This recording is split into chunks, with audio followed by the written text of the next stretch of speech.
السلام علیکم ورحمۃ اللہ وبرکاتہ۔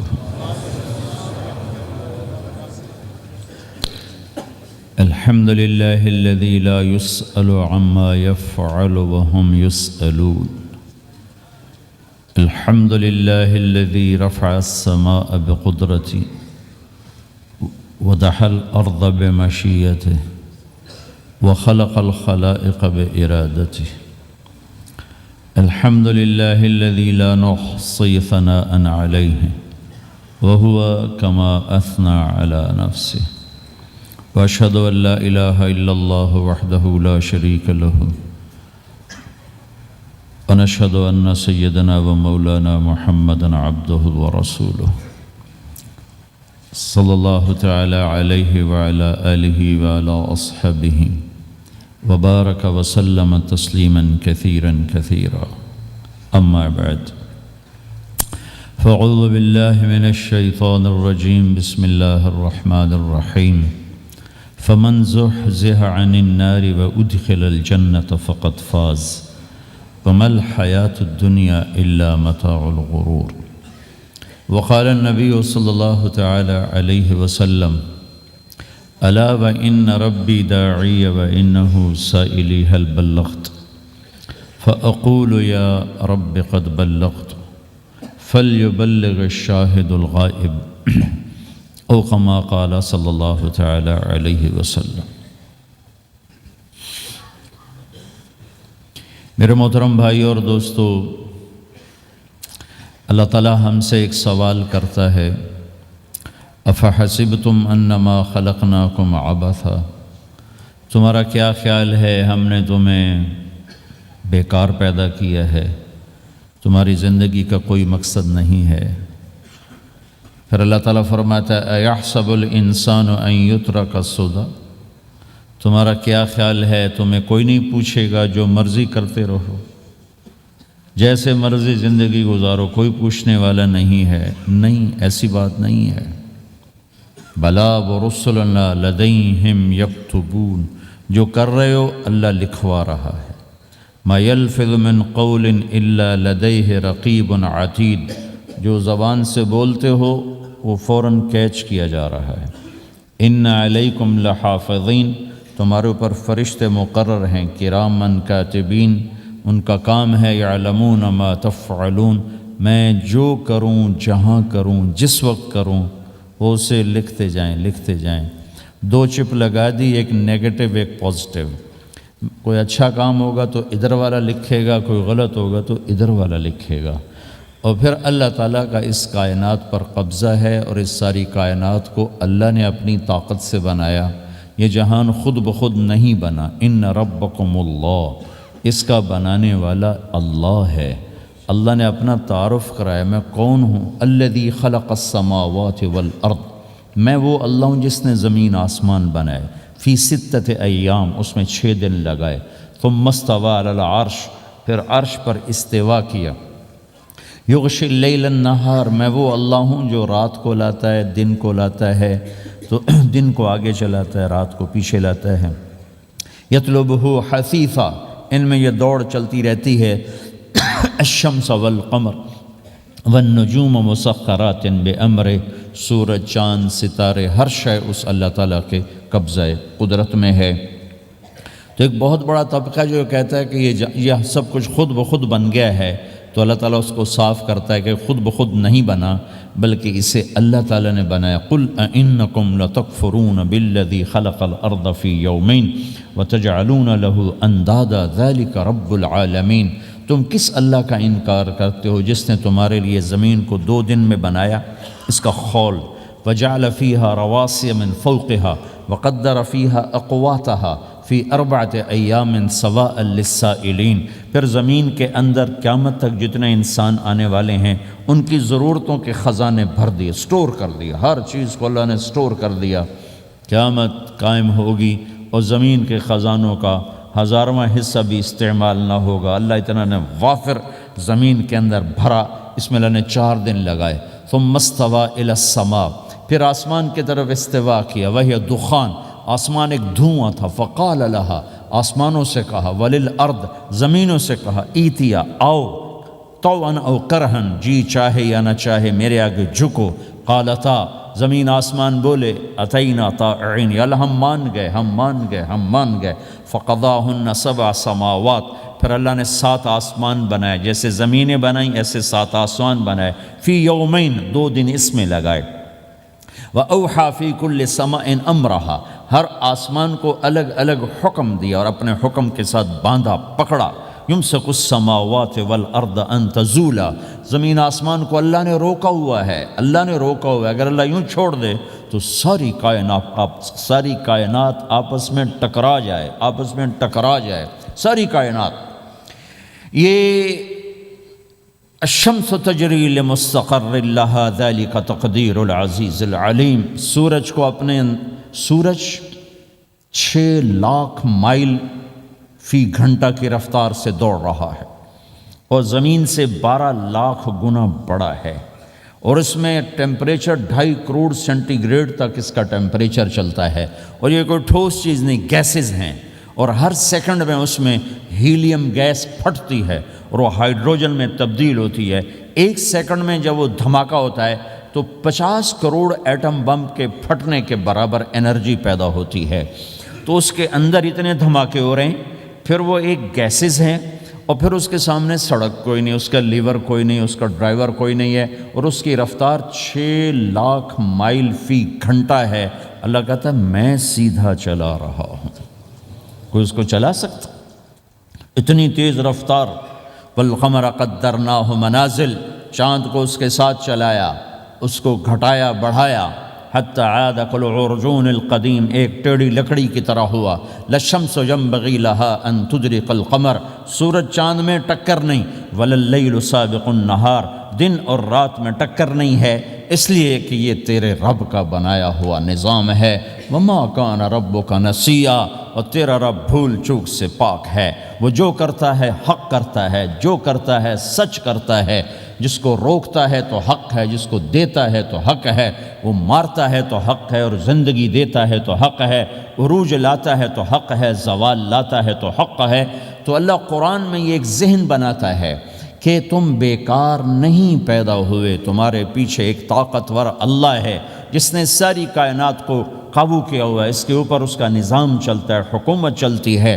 سورج چاند ستارے ہوا، یہ میرا ہاتھ کی یہ حرکت بھی میرے رب کی قسم میرے اللہ سے پوچھ کے ہے. میرا اللہ روک دے تو یہ ہاتھ یہیں ہو گئے، ہل نہیں سکے گا. کتنے لوگ جو ہاتھ اٹھانا چاہتے ہیں نہیں اٹھا سکتے، آنکھ کھولنا چاہتے ہیں نہیں کھول سکتے، بولنا چاہتے ہیں نہیں بول سکتے، چلنا چاہتے ہیں نہیں چل سکتے. جس نے چلایا اسی نے بٹھایا، جس نے بڑھایا اسی نے ہٹایا، جس نے زندگی دی اسی نے موت دی، جس نے موت دی ہے وہی موت کے بعد زندہ کرنے والا ہے. یہ اس ساری کائنات پر اللہ تعالیٰ اپنے طاقت کے ساتھ حکمران ہے. اور اللہ تعالیٰ یہ ذہن بناتا ہے کہ اس ساری کائنات میں وہ ہوتا ہے جو اللہ چاہتا ہے، وہ نہیں ہوتا جو تم چاہتے ہو، وہ ہوتا ہے جو اللہ چاہتا ہے. یہ قرآن میں اللہ نے یہ ذہن نبیوں کے قصوں سے ہمارا بنایا کہ موسیٰ علیہ السلام تشریف لا رہے ہیں، ان کے ہاتھ میں ڈنڈا ہے، اس پر یوں ٹیک لگا کے کھڑے ہوئے.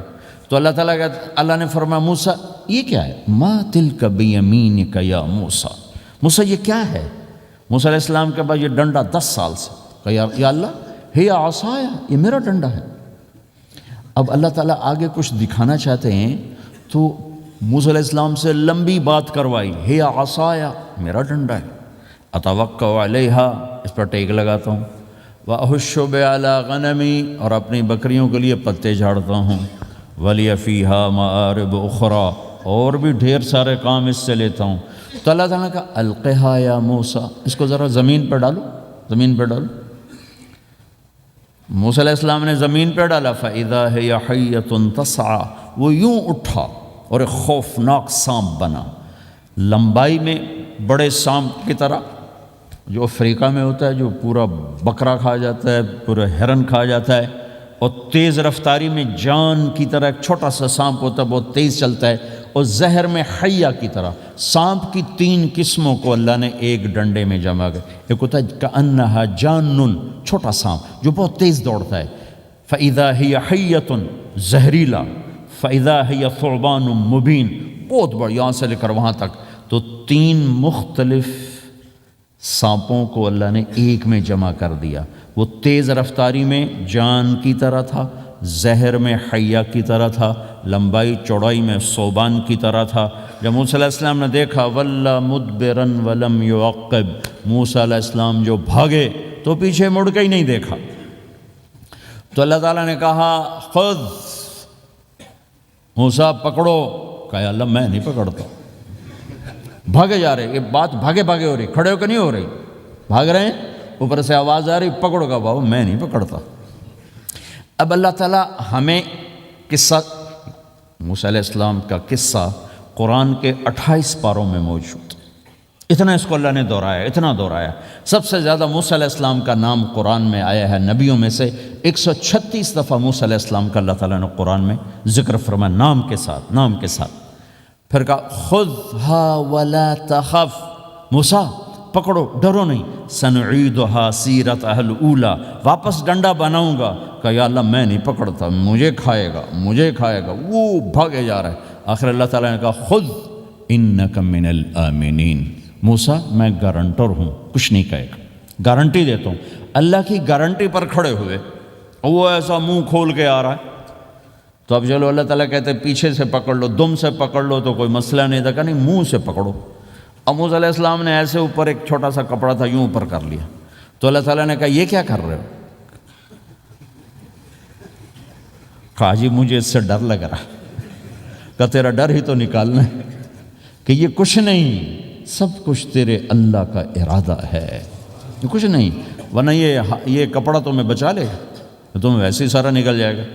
اب وہ آگے آ رہا ہے، موسیٰ علیہ السلام کانپ رہے ہیں اور دیکھ رہے ہیں، کانپ رہے ہیں اور دیکھ رہے ہیں، اور بڑے اب اللہ نے کہا تھا تو ڈرتے ڈرتے ہاتھوں سے یوں، کانپتے کانپتے ہاتھوں سے یوں آگے ہاتھ کیا، اور جو ہی ہاتھ کی انگلیوں نے سانپ کے منہ کو ٹچ کیا تو اللہ نے دوبارہ ڈنڈا بنا کے ہاتھ میں پکڑا دیا، اور ساری دنیا کو یہ پیغام دیا کہ دیکھو میرے بندو، اللہ سب کچھ ہے، لہٰذا اللہ کی مان کے چلنا۔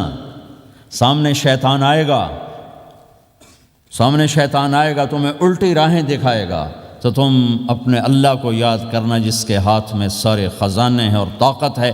ایک سیکنڈ میں اسے سانپ بنایا، اگلے سیکنڈ میں اسے ڈنڈا بنایا، اور پھر موسیٰ علیہ السلام کے ہاتھ میں پکڑایا، نیا نہیں، وہی جو ان کے پاس تھا وہی ان کو واپس کر کے پوری دنیا کے انسانوں کو اور اس امت کو خاص طور پر اللہ تعالیٰ نے یہ سوچ دی کہ اس کائنات میں ایک طاقت ہے اللہ جو سب کچھ کر سکتا ہے، اور اس کے چاہے کو کوئی روک نہیں سکتا اور اس کے روکے کو کوئی کروا نہیں سکتا، وہ اللہ ہے۔ یہ قرآن کے واقعات ہیں۔ حضرت مریم عیسیٰ علیہ السلام کی والدہ کسی غیر مرد کو دیکھا نہیں، اتنا پردے میں ہیں، ایک دم ایک نوجوان خوبصورت کمرے میں داخل ہوتا، فتمثل لها بشرا سویا، خوبصورت، تو مریم انی اعوذ بالرحمن منک ان کنت تقیا، اللہ کی پناہ چاہتی ہوں، کون ہو؟ کہ ڈرو نہیں، انما انا رسول ربک، میں مرد نہیں، فرشتہ ہوں، انسان نہیں، تیری کوئی حاجت نہیں، میرے پاس کیا کرنے ہو؟ لأہب لکی غلاما زکیا، اللہ کا ارادہ ہو چکا ہے تمہیں بیٹا دیا جائے۔ کہنا یکون لی غلام، مجھے کیسے بیٹا ہو سکتا ہے؟ لم یمسسنی بشر، میری شادی کوئی نہیں، ولم اکو بغیہ، اور میں غلط عورت نہیں ہے کہ میں گناہ کروں اور اس سے حمل ہوش۔ بیٹا ہونے کے دو راستے ہیں، ایک حلال ہے ایک حرام ہے، حلال نکاح ہے، حرام زنا ہے، تو زنا میں کر نہیں سکتی، شادی میری ہوئی نہیں، تو مجھے کیسے بیٹا ہوگا؟ قال کذالک، قال بھی ہو جائے گا، قال ربک هو علی ہین، کا تیرے رب کے لیے مسئلہ ہی نہیں۔ وَلِنَجْعَلَهُ آیَةً لِلنَّاسِ، وہ ایک نشانی ہوگا، وَرَحْمَةً مِنَّا، ایک اللہ کی رحمت ہوگا، وَكَانَ أَمْرًا مَقْضِيًّا، مریم تیرے دنیا میں آنے سے پہلے ہی اللہ فیصلہ کر چکا تھا کہ تجھے بغیر شادی کے ہی بیٹا دینا ہے۔ اب وہ آگے بڑھے وہ پیچھے ہٹیں، وہ آگے بڑھے وہ پیچھے ہٹیں، پیچھے آ گئی دیوار، اب دیوار کے آگے تو کوئی جا نہیں سکتے، تو یوں لگ کے کھڑی ہوگی، تو جبریل آئے، انسانی شکل، یہاں سے پکڑا، ہاتھ کو نہیں ٹچ کیا، یہاں سے پکڑا کرتے کو، اور دور سے کھڑے ہو کر پھونک ماری، ادھر پھونک پڑی، ادھر 9 مہینے کا حمل تیار ہو، ایک سیکنڈ میں، ایسا نہیں کہ حمل ٹھہرا پھر 9 مہینے اٹھایا، ایسا نہیں ہوا۔ فحملتہ فا کا لفظ آتا ہے، فانتبذت پھر فا کا لفظ آتا ہے، فاجاءها المخاض پھر فا کا لفظ آتا ہے۔ فا اور فا یہ عربی زبان میں کسی کام کے فوراً ہونے کو بتا رہا ہے۔ فا کا مطلب فوراً کسی کام کے ہونے کی طرف اشارہ ہوتا ہے۔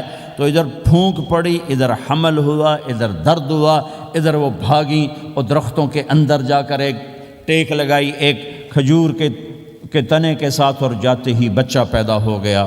تو وہ روئیں، یا لیتنی مت قبل ھذا وکنت نسیا منسیا، ہائے میں اس سے پہلے مر جاتی، میرا بھولنا بھی لوگ بھول جاتے، اب میں کیا کروں؟ تو جبریل پھر آ گئے، فناداھا من تحتھا، ذرا پردے میں، اب سامنے نہیں آیا، ذرا پردے میں آئے، کیا بچہ پیدا ہو چکا ہے، کوئی بے پردگی نہ ہو۔ لا تحزنی، ڈرو نہیں، قد جعل ربک تحتک سریا، پر مارا پانی کا چشمہ نکل آیا۔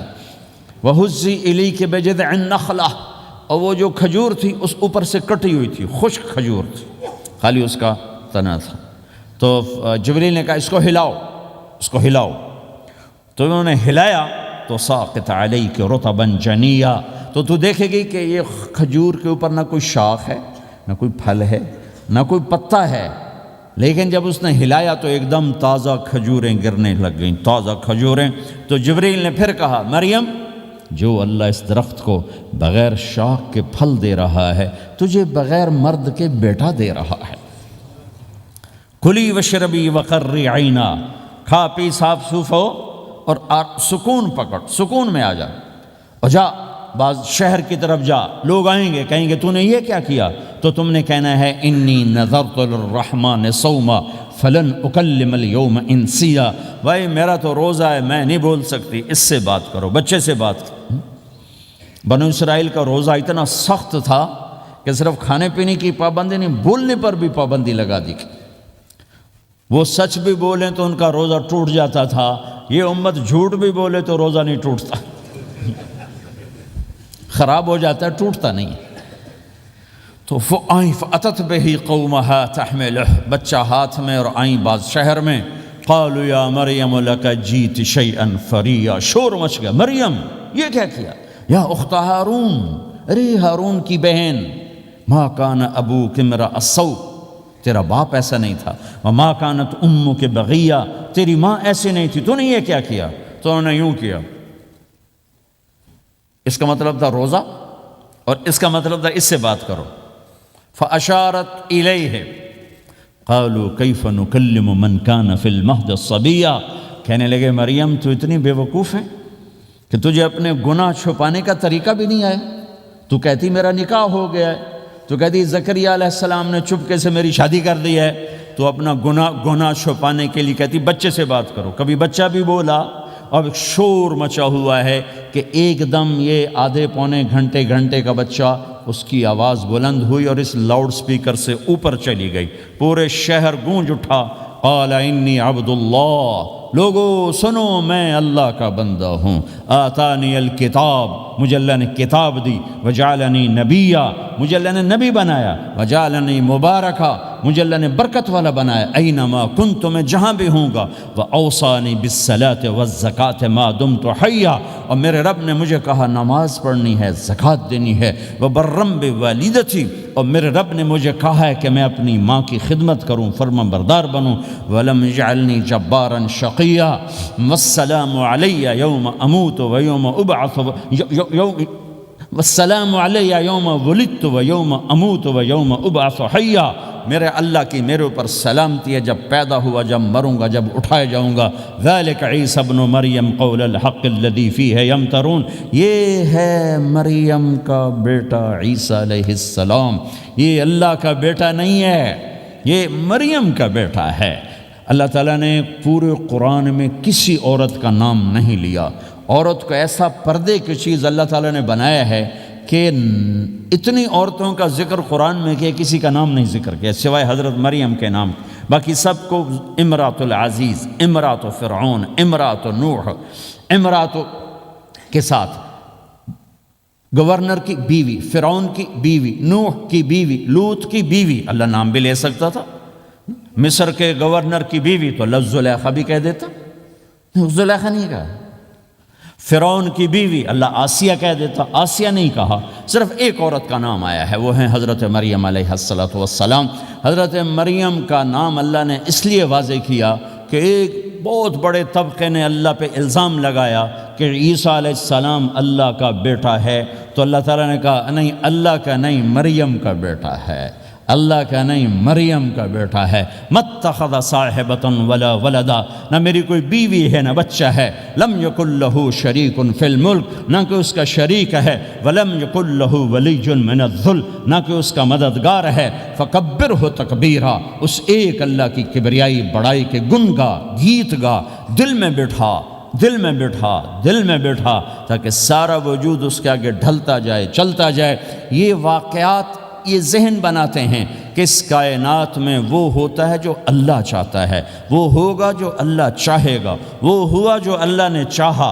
ساری دنیا کے انسان جو چاہتے ہیں اللہ کے بغیر نہیں کر سکتے، اللہ جو چاہتا ہے ہم سب کے بغیر کر دیتا ہے۔ یہ ذہن بنا کر پھر اللہ اس بات پہ لاتا ہے جب سب کچھ تیرے اللہ کے ہاتھ میں ہے تو اللہ کی مان کے چل کہ یہ تیرے پاس تھوڑی سی زندگی ہے، جیسے اللہ نے اس کائنات کو بنایا ہے ایسے ہی اس کائنات کو توڑنے والا ہے۔ ایک دن آئے گا، ازفت الازفہ، وہ قریب آ چکا ہے۔ لیس لہا من دون اللہ کاشفہ، اسے کوئی روک نہیں سکتا، ہٹا نہیں سکتا، وہ آئے گا۔ لا تأتیکم الا بغتہ، وہ اچانک آئے گا۔ وہ کیسے آئے گا؟ فَإِذَا نُفِخَ فِي الصُّورِ نَفْخَةٌ وَاحِدَةٌ، ایک آواز آئے گی بڑی خوفناک۔ ہے کیا عجب دن ہوگا، شب جمعہ آئے گی، جمعہ کی رات آئے گی، کسی کو نہیں خبر کہ آج کائنات کی آخری رات۔ پرندے واپس گئے ہوں گے اپنے درختوں پر، گھونسلوں پر، شیر اپنے ٹھکانوں پر، چیتے اپنے ٹھکانوں پر، بھیڑیے اپنے ٹھکانوں پر، بکریاں، اونٹ، گائے، بھینس اپنے اپنی جگہ پر۔ اور اگر یہ بولٹن اس وقت موجود ہوگا تو بولٹن کے باشندے سوئے ہوں گے اپنے گھروں میں، کوئی ادھر تیاری کہ میں نے جاب پہ جانا ہے، یہ میرا سامان پڑا ہے، میں نے اسکول جانا ہے، یہ میری کتابیں پڑھی ہیں، میں نے آفس جانا ہے، یہ میری فائلیں پڑھی، میرا لیپ ٹاپ پڑا ہوا ہے۔ یہ سب کچھ جیسے آج کی رات ہے ایسے ہی ایک رات آئے گی۔ دن جدا ہو کر کہے گا کہ میں کل آؤں گا، رات جدا ہو کر کہے گی میں تیرے بعد آؤں گی، اور تارے چاند ستارے بھی ابھر کر نکل کر کہیں گے ہم نے کل بھی نکلنا ہے اور ہم نے کل بھی طلوع ہونا ہے۔ سورج بھی غروب ہوتے ہوئے یہ سوچ رہا ہوگا کہ کل میں نے پھر بھی نکلنا ہے، اور چاند بھی سوچ رہا ہوگا کہ میں نے اگلے دن بھی نکلنا ہے۔ لیکن اللہ کے سوا فرشتوں تک کو نہیں پتا کہ آج آخری دن آ چکا ہے۔ اور میرے نبی نے عجب نقشہ کھینچا ہے قیامت کے دن کا۔ ہم نے کہا عورت روٹی پکا رہی ہوگی، اس کے ہاتھ میں روٹی ہوگی۔ اب تو یہاں روٹی پکانے کا رواج بہت کم ہو گیا، لیکن پھر بھی پکاتے ہیں۔ روٹی پکا رہی ہوگی، اس کے ہاتھ میں روٹی ہوگی، ابھی توے پہ ڈالنے جا رہی ہوگی۔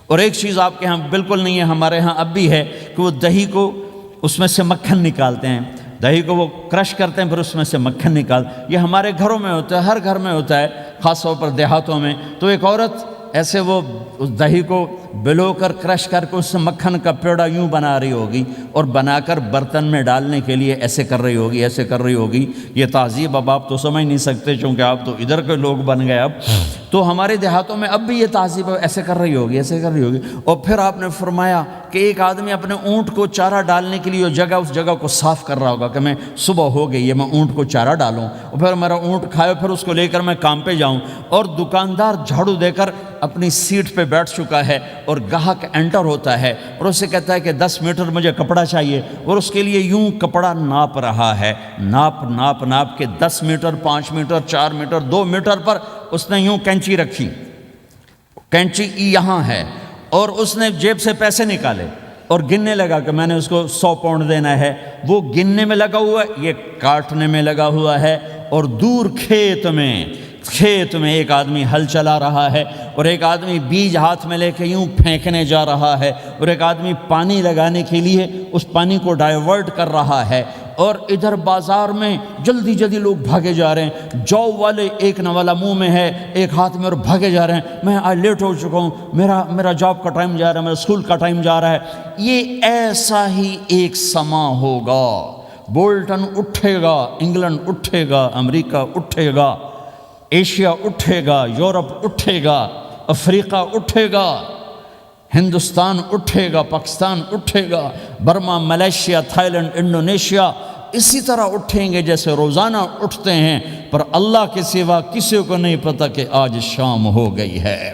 لہٰذا ایسے ایک ماں چھوٹے بچے کو ناشتہ کرا رہی، جلدی سے اس کو اسکول لے جانا ہے، تو بریڈ اس کے ہاتھ میں اس کے منہ میں ڈال لے، یہاں تک نوالا ہے، یہاں تک نوالا آیا ہے، یہاں تک نوالا آیا ہے، اور اس نے یہاں کینچی رکھی ہے، اس نے جیب سے نکال کر پیسے گننے شروع کیے ہیں، وہ پانی کو ڈائیورٹ کر رہا ہے، وہ یوں مٹھی بھر کے اپنا بیج پھینک رہا ہے، وہ اونٹ کے کھانے کی جگہ، گھاس چارہ کھانے کی جگہ کو صاف کر رہا ہے، دکاندار دکان کا شٹر اٹھا رہا ہے، ایک شٹر اٹھا کے بیٹھ چکا ہے، ایک دکان کے اندر جھاڑو دے رہا ہے، صفائی کر رہا ہے، اور ایک اپنے سودے گن رہا ہے، ایک اپنے پیسے گن رہا ہے۔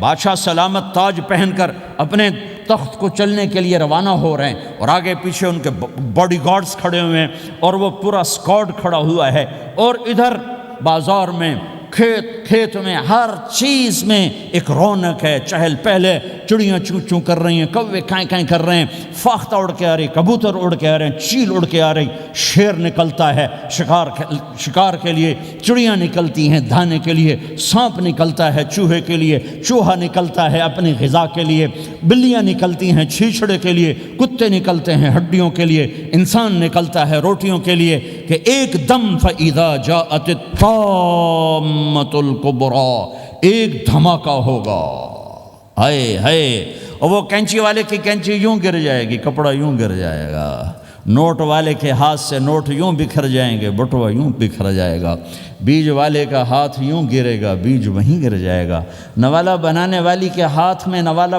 بیٹے کے منہ تک نہیں جائے گا، یوں گر جائے گا، اور روٹی پکانے والے کے ہاتھ سے روٹی توے پر نہیں جائے گی، یوں گرے گی، توا وہ جائے گا، وہ جائے گی، معصوم بچے کو گود میں لے کر دودھ پلانے والی بچے کو یوں پھینکے گی اور بھاگے گی، لیکن آج نہ بچے نے بچنا ہے، نہ ماں نے بچنا ہے، بوڑھے ماں باپ کو چھوڑ کے لوگ بھاگیں گے، بیویوں کو چھوڑ کے خامند بھاگیں گے، خامند کو چھوڑ کے بیوی بھاگے گی، دشمن کو دشمن یاد نہ رہے گا، یار کو یار یاد نہ رہے گا، اور ہندوستانی کو ہندوستان یاد نہ رہے گا، پاکستانی کو پاکستان یاد نہ رہے گا، وہ آواز ایک دم تیز ہوگی، تیز ہوگی، تیز ہوگی، تیز ہوگی، آواز کی شدت کانوں کے پردے پھاڑتی جا رہی، پر انسان بڑا سخت جان ہے، یہ نہیں مرے گا، پہلے جانور مریں گے، پہلے آسمان ٹوٹے گا، اذا السماء انشقت وَأَذِنَتْ لِرَبِّهَا وَحُقَّتْ وَإِذَا الْأَرْضُ مُدَّتْ وَأَلْقَتْ مَا فِيهَا وَتَخَلَّتْ وَأَذِنَتْ لِرَبِّهَا وَحُقَّتْ، وہ آسمان پھٹا، اذا الشمس قُوِّرَتْ، وہ سورج ختم ہوا، وَإِذَا النُّجُومُ انْكَدَرَتْ، وہ ستارے جھڑ گئے، ٹوٹ گئے، وَإِذَا الْجِبَالُ سُيِّرَتْ، پہاڑ ریت بن گئے، وَإِذَا الْعِشَارُ عُطِّلَتْ، جانور منہ اٹھا کے بھاگ پڑے، اذا السماء انفطرت، آسمان پھٹا، وَإِذَا الْكَوَاكِبُ انتثرت، ستارے ٹوٹے، وَإِذَا الْبِحَارُ فُجِّرَتْ، سمندروں میں آگ لگ گئی، وَإِذَا الْقُبُورُ بُعْثِرَتْ، قبریں اکھڑ گئیں، انسان ادھر بھاگا ادھر بھاگا، ہر چیز کو تباہ ہوتے دیکھ رہا ہے، پہاڑ ریت بن رہے ہیں، جنگلوں میں آگ لگ رہی ہے، سمندروں میں آگ لگ رہی ہے، آنکھوں کے سامنے سورج کو بکھرتا دیکھیں گے، اندھا ہوتا جہاں، چاند ٹکڑے ٹکڑے، تارے ٹکڑے ٹکڑے، آسمان ٹکڑے ٹکڑے، اور ان کی ایسی سخت جانی، یہ سب دیکھیں گے۔ ان سارے مناظر کے بعد پھر میرے اللہ کی ایک خوفناک اسرافیل کی آواز آئی، اور سب، آج کوئی رونے والا نہیں ہے، آج کوئی کفن دینے والا نہیں ہے، آج کوئی قبر میں ڈالنے والا نہیں ہے، آج کوئی کندھا دینے والا نہیں ہے، آج سب کی اکٹھی موت ہے، آج سب ختم ہیں، پھر میرا رب پہلے آسمان کے فرشتوں کو موت دے گا، پھر دوسروں کو، پھر تیسرا آسمان، پھر چوتھا آسمان، پھر پانچواں آسمان، پھر چھٹا آسمان، پھر ساتواں آسمان، پھر اللہ تعالیٰ عرش کے فرشتوں کو موت دے گا، پھر اللہ تعالیٰ فرمائے گا جبریل میکائیل مر جائیں، تو اللہ تعالیٰ کا عرش سفارش کرے گا، یا اللہ جبریل میکائیل تو نہ مریں، ان کو تو بچا لے، تو اللہ تعالیٰ فرمائیں گے اسکت فقط کتبت الموت علی من کان تحت عرشی، خاموش رہو، میرے عرش کے نیچے سب نے مرنا ہے، جبریل مر جائے گا، میکائیل مر جائے گا، پھر اللہ پوچھے گا کون باقی ہے، تو وہ کہے گا یا اللہ اسرافیل جو پھونک رہا ہے وہ باقی ہے اور میں باقی ہوں۔ اللہ کہیں گے اسرافیل مر جائے، تو اسرافیل وہ جو ہاتھ میں لے کے پھونک مار رہے ہوں گے سور، وہ ان کے ہاتھوں سے گرے گا اور اسرافیل میں گرے گا، اور وہ سور یوں اڑتا ہوا اللہ کے عرش کے ساتھ جا کر ٹک جائے گا۔ پھر اللہ فرمائے گا کون باقی ہے؟ اب اسرائیل کی ٹانگیں کانپیں گی، سب کو موت کا ذائقہ چکھانے والا آج خود چکھنے لگا ہے۔ کون باقی؟ یوں دھڑ دھڑ دھڑ دھڑ دھڑ دھڑ ٹانگیں، یا اللہ بس اب تو تیرا یہ غلام باقی ہے، باقی تو سب اتر گئے موت کے گھاٹ۔ تو میرا اللہ تعالیٰ کہے گا مت فَإِنَّكَ خَلْقٌ مِّن خَلْقِ، تو بھی مر جا، تو بھی میری ایک مخلوق ہے۔ او میرے بھائیو، اس مٹ جانے والی دنیا کے پیچھے اللہ کو ناراض نہ کرو۔ اس کی عزت بھی دھوکہ ہے، اس کی شہرت بھی دھوکہ ہے، اس کی دولت بھی دھوکہ ہے، اس کی حکومت بھی دھوکہ ہے، اس کا عروج بھی دھوکہ ہے، اس کا زوال بھی دھوکہ ہے، اس کی عزت بھی دھوکہ ہے، اس کی ذلت بھی دھوکہ ہے، اس کا مال بھی دھوکہ ہے، اور اس کا فخر غربت بھی دھوکہ ہے، اس کی زندگی بھی دھوکہ ہے، سب نظروں کا فریب ہے۔ حضرت علی کا فرمان ہے الناس النیام اذا ما تنتبہ، لوگ سوئے ہوئے ہیں، جب موت آئے گی تو آنکھ کھل جائے گی۔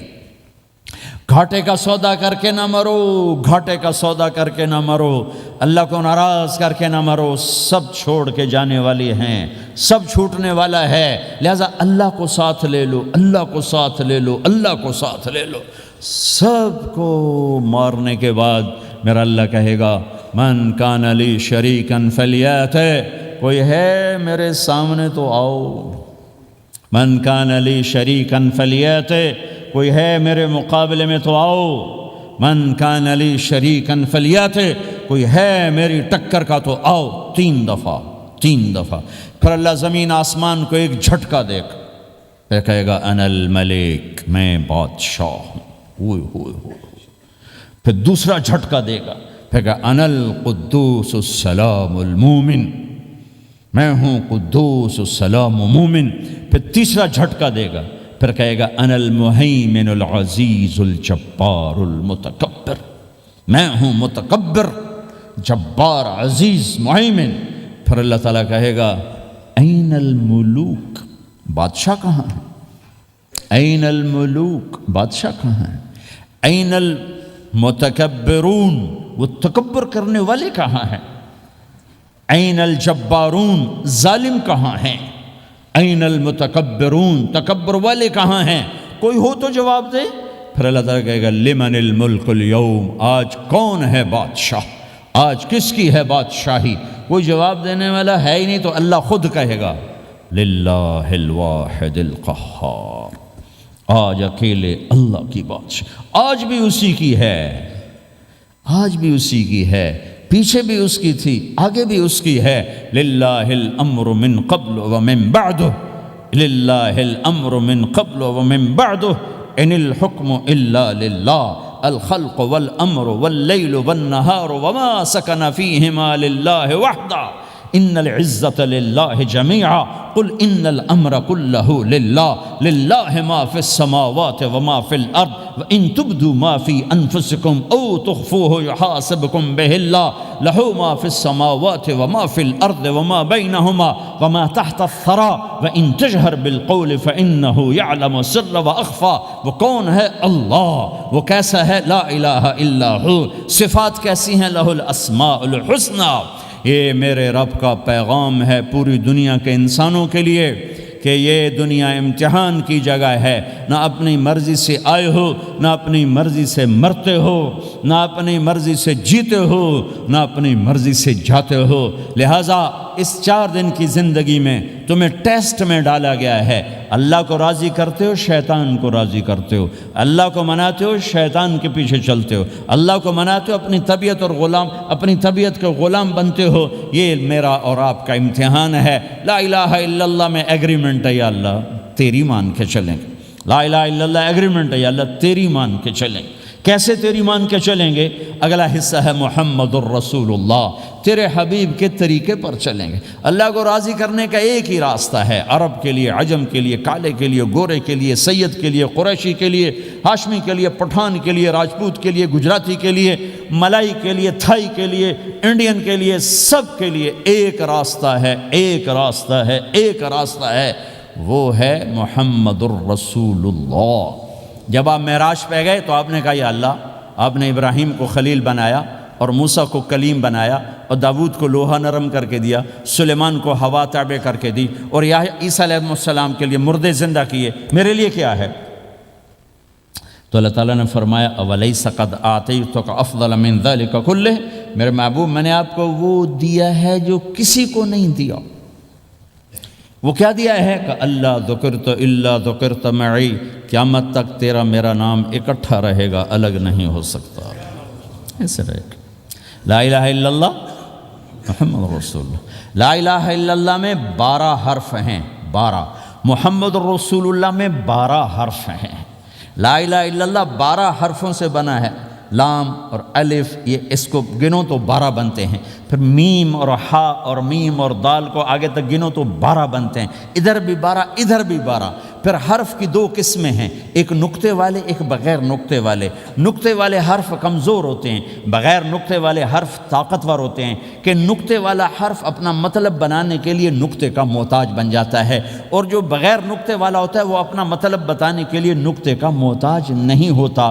جیم کمزور ہے، ہا طاقتور ہے، ہا کو اپنا مطلب بتانے کے لیے نقطے کی ضرورت نہیں، جیم کو، خا کو اپنا مطلب بتانے کے لیے نقطے کی ضرورت ہے۔ سین طاقتور ہے، شین کمزور ہے، کہ شین کو اپنا مطلب بتانے کے لیے 3 نقطوں کی ضرورت ہے، سین کو اپنا مطلب بتانے کے لیے کسی نقطے کی ضرورت نہیں ہے۔ الف طاقتور ہے، با کمزور ہے، تا کمزور ہے، ہا طاقتور ہے، جیم کمزور ہے، خا کمزور ہے، دال طاقتور ہے، را طاقتور ہے، زا کمزور ہے، سین طاقتور ہے، شین کمزور ہے، صاد طاقتور ہے، ضاد کمزور ہے، تا طاقتور ہے، ضا کمزور ہے۔ یہ میں آپ کو حروف کی بات بتا رہا ہوں۔ جب میرے اللہ نے اپنا کلمہ بنایا، پہلے اپنا نام منتخب کیا اللہ، تو اس میں کوئی حرف نقطے والا نہیں آیا، ٹھیک ہے؟ اللہ کوئی نقطے والا حرف ہے؟ پھر اللہ نے اپنے نبی کا نام بنایا محمد، کوئی نقطے والا حرف ہے؟ پھر نام بنایا احمد، کوئی نقطے والا حرف ہے؟ پھر جب کلمہ بنایا تو کلمہ ان حرفوں سے بنایا جس میں کوئی نقطے والا حرف نہیں ہے، لا الہ الا اللہ محمد الرسول اللہ۔ سارے خزانے اللہ کے ہاتھ میں، ساری عزتیں بلندیاں اللہ کے ہاتھ میں، جانے کا راستہ محمد الرسول اللہ، پہنچنے کا راستہ محمد الرسول اللہ، لینے کا راستہ محمد الرسول اللہ، جہنم سے بچنے کا راستہ محمد الرسول اللہ، جنت میں جانے کا راستہ محمد الرسول اللہ، دنیا کی برکتیں عزتیں سمیٹنے کا راستہ محمد الرسول اللہ، ذلتوں پستیوں سے بچنے کا راستہ محمد الرسول اللہ۔ میرے حبیب جنت کے لیے چابی ہیں، جہنم کے لیے تالا ہیں، عزت کے لیے چابی ہیں، ذلتوں کے لیے تالا ہیں، محبتوں کے لیے چابی ہیں، نفرتوں کے لیے تالا ہیں، اللہ کی رضا کے لیے وہ چابی ہیں، اور اللہ کی ناراضگی کا وہ تالا ہیں۔ جو محمدی بن گیا، جو محمد مصطفیٰ صلی اللہ تعالی وسلم کی سیرت میں، ظاہر میں، باطن میں ڈل گیا، اللہ کا محبوب بن گیا، اللہ نے اپنا بنا لیا۔ ابو لہب قریشی، ہاشمی، سید، اور اللہ نے کہا تبت یدا ابی لہب وتب، ابو لہب برباد ہو گیا۔ بلال حبشی، حبشی کا بیٹا، غلام، غلام کا بیٹا، کالا، کالے کا بیٹا، لیکن میرے نبی نے فرمایا جب میں جنت میں جاؤں گا تو میری سواری کی رسی بلال کے ہاتھ میں ہوگی، جو میرے ساتھ ساتھ چلے گا، میرے ساتھ ساتھ چلے گا، اور اس دن تم بلال کی شان دیکھنا، سید قریشی سب دیکھتے رہ جائیں گے، اور ایک غلام سب سے بازی لے جائے گا، کہ جب سارے جنتی جنت کے دروازوں پر کٹھے ہوں گے تو ایسے جنت کے 8 گیٹ ہیں، وہ سارے بند ہوں گے، سب بند ہوں گے، تو کہیں گے اندر کیسے جائیں؟ تو کہیں گے چلو آدم علیہ السلام سے بات کرتے ہیں۔ آدم علیہ السلام سے عرض کریں گے جناب ابا جان دادا جان دروازہ تو کھلوائیں. وہ کہیں گے بچوں میں نے تمہیں نکالا تھا، میں ڈال نہیں سکتا، جاؤ بھائی کسی اور سے بات کر. اب آئیں گے نوح علیہ السلام، بابا میں نہیں کر سکتا. ابراہیم علیہ السلام، بابا میں نہیں کر سکتا. اسماعیل، اسحاق، یعقوب، یوسف، موسیٰ، یوشع، دانیال، الیاس، داؤد، یحییٰ، زکریا، سلیمان، بھائی ہمارے بس کا نہیں، بھائی ہمارے بس کا نہیں، بھائی ہمارے بس کا نہیں. سب سے آخر میں آئیں گے عیسیٰ علیہ السلام کے پاس. اگر اللہ چاہتا تو سیدھا ہمارے نبی کے پاس پہنچا دیتا، لیکن اللہ اپنے نبی کی شان دکھانا چاہتا ہے کہ میرا نبی کتنی شان والا ہے، کتنی عزت والا ہے. جس کی سنت کو تم پھینک دیتے ہو، سنت کی کوئی بات نہیں. 1 پاؤنڈ پھینکتے ہو کہ 1 پاؤنڈ گر گیا، کوئی بات نہیں. کہ 1 پاؤنڈ کو بھی ڈھونڈتے پھرتے ہو. سنت کوئی بات نہیں، پاؤنڈ نہیں. ہمارا پاکستانی 172 سے ضرب لائے گا، ہندوستانی 100 سے ضرب لگائے گا، پتہ نہیں کیا کیا کرے گا. تو اللہ تعالیٰ سب کو بھلا دے گا. آدم سے کہانی شروع ہوگی، چلتے چلتے چلتے عیسیٰ علیہ السلام. پھر عیسیٰ علیہ السلام ایک بات کا اضافہ کریں، کہ بابا میں نہیں کھلوا سکتا، لیکن آج میں تمہیں پتہ بتا سکتا ہوں کون کھلوائے گا. یہ کوئی نبی نہیں کہے گا. تو کہیں گے جی بتاؤ، کہیں گے جاؤ محمد الرسول اللہ صلی اللہ علیہ وسلم کی خدمت میں، ان کے سوا آج کوئی نہیں کھلوا سکتا. سارا مجمع آئے گا، یا رسول اللہ، یا حبیب اللہ، یا نبی اللہ، تھک گئے ہم، جنت کے دروازے بند ہیں، دروازہ کھلوائیں. تو آپ کہیں گے انا لہو، ہاں میں ہی کھلواؤں گا، میں ہی کھلواؤں گا. پھر آپ نے فرمایا سب کے سامنے سجدہ کروں گا اللہ تعالیٰ کو. پھر اللہ تعالیٰ اپنی تعریف کا مجھے الہام کرے گا، میں اللہ کی تعریف کروں گا جو ابھی مجھے بھی نہیں پتا کیا تعریف کروں گا، اس وقت اللہ تعالیٰ مجھے عطا کرے گا. پھر میرا اللہ کہے گا یا حبیبی یا محمد ارفع رأسک سل تعطا اشفع تشفع. اے میرے حبیب، اے میرے محبوب، سر اٹھا، سوال کر، پورا ہوگا، سفارش کر، مانی جائے گی. تو ہمارے نبی کہیں گے اللہ جنت کا دروازہ کھول. تو اللہ تعالیٰ فرمائیں گے اوپننگ سیریمنی تجھ سے ہوگی، تو اوپننگ کرے گا پھر کھلے گا، ایسے نہیں کھل سکتا. تو کہ میں تیار ہوں. تو جنت سے ایک سواری آئے گی اڑتے ہوئے اور ہیلی کاپٹر کی طرح لینڈ کرے گی اللہ کے نبی کے سامنے. تو آپ اس کے اوپر ایسے بیٹھ جائیں گے. تو اس کی جو رسی ہوتی ہے جس سے اس کو چلایا جاتا ہے، وہ رسی سے نیچے گر جائے گی. رسی کے نیچے گرنے کا مطلب ہے کہ اس سواری کو اللہ کے نبی نے خود نہیں چلانا، کوئی اور آئے گا جو رسی پکڑ کے چلے گا. اب اللہ کے نبی کی سواری کی رسی پکڑ کے چلنا یہ کوئی چھوٹا آنر تو ہے نہیں. لہٰذا سب یوں دیکھیں گے بھیا، چونکہ وہ خالی اس سے سب کو پتہ چل جائے گا کہ کوئی آئے گا، ورنہ اللہ کے نبی کے ہاتھ میں رہتی ایسے گئی. تو لہٰذا سب ایسے دیکھیں کون کون کون کون آئے گا بھائی، کون آئے گا بھائی. شاید ابو بکر آئیں، یہ تو اپنی طرف سے کہہ رہا ہوں، شاید عمر آئیں، عثمان آئیں، علی آئیں. نہیں، بیٹے آئیں گے، حسن حسین آئیں گے. کتنے سوال اٹھ سکتے ہیں. جعفر آئیں گے، حمزہ آئیں گے، عباس آئیں گے. سب اس حیرانی میں ہوں گے، اور سب کی نظریں ایسے ایسے ہوں گی کہ میرے اللہ کا فرمان ہوگا بلال حبشی کو لایا جائے، یہ رسی اس کو پکڑائی جائے. بلال رضی اللہ تعالیٰ عنہ اللہ کے نبی کی سواری کی رسی پکڑ کر چلیں گے، اور آپ نے فرمایا میں سب سے پہلے جنت کے دروازے پر دستک دوں گا، فَأُقَعْقِعَهَا فَيُفْتَحُ لِي، میرے لیے دروازے پر دستک دوں گا تو اندر سے آواز آئے گی. کون؟ میں کہوں گا محمد الرسول اللہ. وہ کہیں گے یا رسول اللہ حکم تھا آپ کے بغیر دروازہ نہ کھلے. میں کھولوں گا، میرے لیے کھلے گا، میں اندر جاؤں گا. تو آپ نے فرمایا میرے ساتھ میری امت کے غریب لوگ پہلے میرے ساتھ جنت میں داخل ہوں، میری امت کے غریب لوگ پہلے میرے ساتھ جنت میں داخل ہوں. پھر آپ نے ایک عجیب بات فرمائی کہ میں دیکھوں گا کچھ عورتیں مجھ سے آگے نکل جائیں گی، کچھ عورتیں مجھ سے آگے نکل جائیں گی. تو میں ان کو حیران ہو کر پوچھوں گا تم کون ہو جو اپنے نبی سے آگے جا رہی ہو؟ وہ کہیں گے یا رسول اللہ ہم وہ ہیں جو جوانی میں بیوہ ہو گئیں اور اپنے بچوں کی خاطر دوسری شادی نہ کی، ان کی تربیت کے لیے دوسری شادی نہ کی، اور اپنے جذبات کو سینے میں دبا کے سو گئیں. ہم وہ ہیں. تو اللہ کے نبی نے فرمایا وہ مجھ سے بھی آگے گزر کے جائیں گی. ہمارے معاشرے میں کوئی بچی بیوہ ہو جائے، طلاق ہو جائے تو وہ ایک بوجھ بن جاتی، تو میرے نبی نے فرمایا تمہیں وہ صدقہ بتاؤں جس سے بڑھ کر کوئی صدقہ ہی نہیں ہے. آپ نے فرمایا کہ میں تمہیں وہ صدقہ بتاؤں جس سے بڑھ کے کوئی صدقہ نہیں ہے. تو انہوں نے کہا جی وہ کیا؟ کہا الابنۃ المردودہ، جس کی بیٹی کو طلاق ہو گئی یا جوانی میں بیوہ ہو گئی اور لوٹ کے ماں باپ کے پاس آ گئی، اس پہ خرچ کرنا سب سے بڑا صدقہ۔ چونکہ ماں باپ بھی تنگ پڑ جاتے ہیں اور بھائی تو پہلے ہی کہتے ہیں کہاں مصیبت سر پہ آ پڑی ہے، تو میرے نبی نے اس کو کور کرنے کے لیے، کیونکہ زندگی تو حادثات کا نام ہے، ہوتے رہتے ہیں، تو میرے نبی نے فرمایا سب سے اعلیٰ درجے کا صدقہ ہے اس بچی پہ خرچ کرنا جو طلاق ہو کے گھر واپس آ جائے یا بیوہ ہو کے گھر واپس آ جائے، اس پہ خرچ کرنا سب سے اعلیٰ درجے کا خرچ ہے۔ تو ان کی یہ قربانی کہ وہ اللہ کے نبی نے فرمایا مجھ سے بھی آگے آگے جا رہی ہوں۔ آپ نے فرمایا جنت کی چابی میرے ہاتھ میں ہے، اللہ کا جھنڈا میرے ہاتھ میں ہے، کوئی نبی جنت میں جا نہیں سکتا جب تک میرا قدم نہ پڑ جائے، اور کوئی امت جنت میں جا نہیں سکتی جب تک میری امت نہ چلی جائے۔ تو بھائیو، اللہ کے خزانوں تک پہنچنے کا راستہ ہے محمد الرسول اللہ، اور چونکہ قیامت تک آپ نے نمونہ بننا تھا تو اللہ نے اپنے نبی کی زندگی کی ہر شے محفوظ کر دی، کوئی چیز چھپی نہیں ہے۔ آپ کے جسم مبارک سے نکلا ہوا ہر عمل 1435واں سال شروع ہو چکا ہے، محفوظ ہے، مکتوب ہے، موجود ہے۔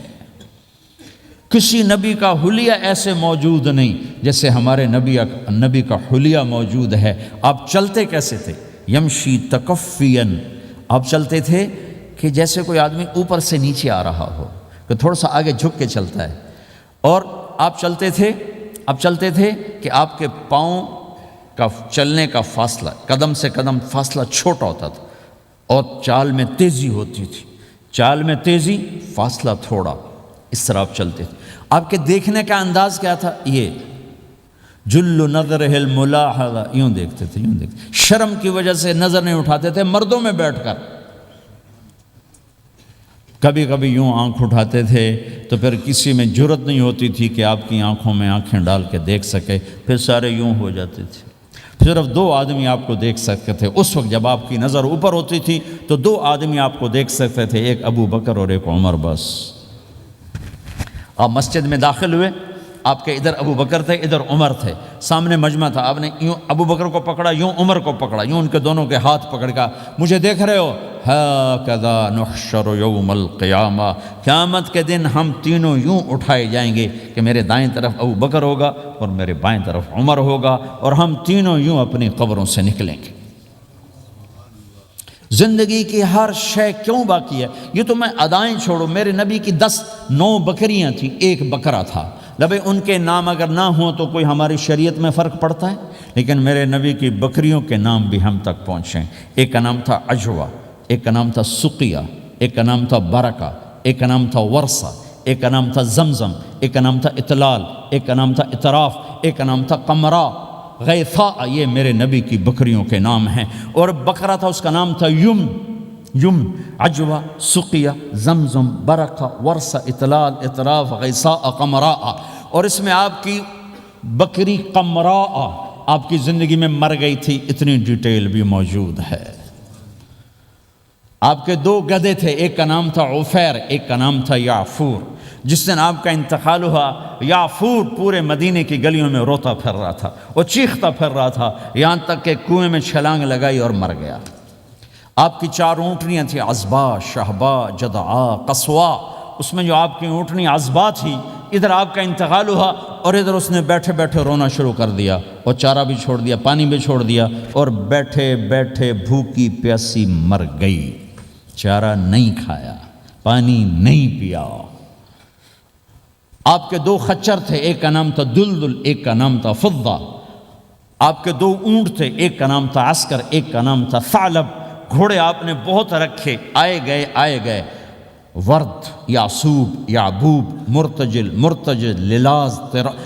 لزاز، طراز، ثقب، سبحہ، ورد، یہ سجل، یہ میرے نبی کے خوبصورت عالی شان گھوڑے ہیں۔ گھوڑوں کے نام بھی ہم تک آئے ہوئے ہیں۔ میرے نبی کا نسب اگر ہمیں نہ معلوم ہو تو ہماری شریعت میں کیا فرق پڑتا ہے، لیکن آدم علیہ السلام تک اللہ تعالیٰ نے اپنے حبیب کا نسب پیڑھی کو سلامت رکھا ہوا ہے۔ محمد بن عبداللہ بن عبد المطلب بن ہاشم بن عبد مناف بن قصی بن کلاب بن مرہ بن کعب بن لوی بن غالب بن فہر بن مالک بن نضر بن کنانہ بن خزیمہ بن مدرکہ بن الیاس بن مدر بن نزار بن معد بن عدنان بن اود بن حمیصہ بن سلامان بن عوز بن بوز بن قموال بن ابی بن عوام بن ناشد بن حزا بن بلداس بن یدلاف بن طابخ بن جاحم بن ناحش بن ماخی بن عیفی بن عبقر بن عبید بن الدعاء بن حمدان بن سنبر بن یثربی بن یحزن بن یلحن بن ارعوا بن عید بن ذیشان بن عیسر بن اقناد بن ایہام بن مقصر بن ناحد بن زار بن سمی بن مزی بن عوض بن عرام بن قیدار بن اسماعیل بن ابراہیم بن آدر بن ناحور بن سروج بن رعو بن فائج بن عابر بن ارفقشاد بن سام بن نوح بن لامک بن متوشال بن ادریس بن یرد بن ملہلیل بن قینان بن آنوش بن شیسر بن آدم علیہ السلام۔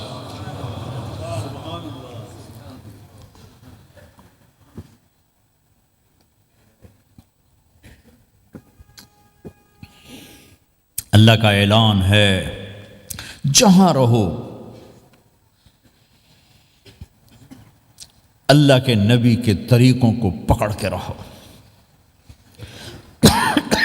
اللہ تعالیٰ تک پہنچنے کا بس ایک ہی راستہ ہے، ایک ہی راستہ ہے، ایک ہی راستہ ہے، وہ ہے جناب رسول اللہ صلی اللہ تعالی علیہ وسلم کی مبارک زندگی۔ نقل مار لو، نقل مارنے سے پاس ہو نہیں جاتے لوگ۔ ہمارے انڈیا پاکستان میں خوب نقل چلتی ہے، وہ نقل لگاتے ہیں پاس ہو جاتے ہیں۔ میں بھی ذمہ داروں کی اولاد، پڑھنے کا شوق نہیں تھا، ہمیشہ نقل مار کے ہی پاس ہوئے، کیونکہ پڑھنے کا شوق ہی نہیں تھا۔ ماں باپ نے ڈنڈا چڑھا دیا کہ ڈاکٹر بنانا ہے، ڈاکٹر بنانا ہے، ڈاکٹر بنانا ہے۔ مجھے کبھی زندگی بھر شوق نہیں ہوا کہ میں نے ڈاکٹر بننا ہے۔ بھائیو، اپنے نبی کی نقل اتار لو، اللہ پاس کر دے گا۔ اس نے ایک چنا ہے جس کو حبیب بنایا ہے۔ 10,000 سال کا پروسیس ہوا اور اس میں سے محمد مصطفیٰ صلی اللہ علیہ وسلم کی ہستی کو وجود ملا۔ آپ کو آنے میں اتنا زمانہ چاہیے تھا کہ اعلیٰ سے اعلیٰ چیز کے بننے میں دیر لگتی ہے، تو کائنات 10,000 سال گھومی اور تب جا کر میرے حبیب مصطفیٰ صلی اللہ تعالی علیہ وسلم کو اللہ تعالیٰ نے وجود بخشا۔ سب سے عالی نسب، سب سے عالی خاندان، سب سے عالی صفات۔ اب اللہ کے خزانوں سے لینے کا راستہ پاؤنڈ نہیں، ڈالر نہیں ہے، تجارت نہیں ہے۔ اللہ سے لینے کا راستہ میرے نبی کا طریقہ ہے۔ تجارت میں ہو، زراعت میں ہو، جاب میں ہو، کھیتی باڑی میں ہو، میرے نبی کا طریقہ ایک مسجد کا ہے، نماز۔ 5 وقت کی نماز یہ میرے نبی کی آنکھوں کی ٹھنڈک ہے۔ 5 وقت کی نماز اس امت کی شان پہچان ہے۔ اور اللہ تعالیٰ نے پہلی امتوں پر اتنی بڑی مشقت ڈالی کہ ان کی نماز مسجد کے علاوہ کہیں نہیں ہوتی تھی، مسجد میں ہی ہوتی تھی۔ ہمارے لیے کتنی آسانی کر دی، جاب میں ہے، مصلی بچھا، نماز پڑھ۔ چلو مصلی بھی کوئی نہیں، زمین دیکھ، اس پر کوئی گندگی تو کوئی نہیں ہے، بس زمین بھی تیرے لیے پاک ہے، چل نماز پڑھ۔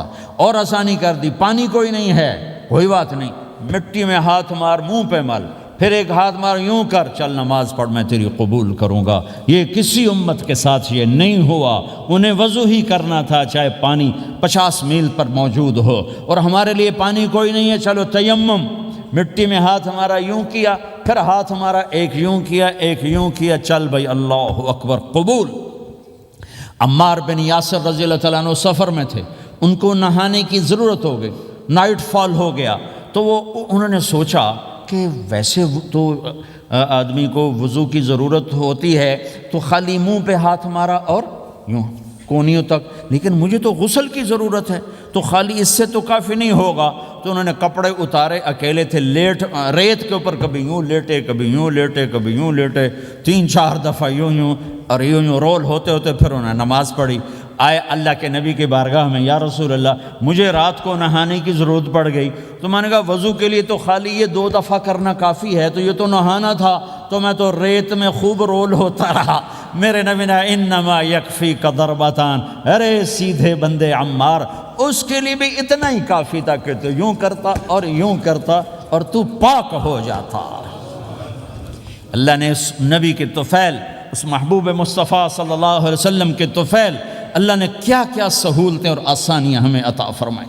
پھر نماز 4 کی 2 رکعت کر دی کہ بھئی تم مسافر ہو 2 پڑھو، روزے میں سفر میں روزہ معاف کر دیا، بعد میں رکھ لینا، بعد میں رکھ لینا، قضا کرنے کو حکم، بالکل چھوڑنے کا نہیں۔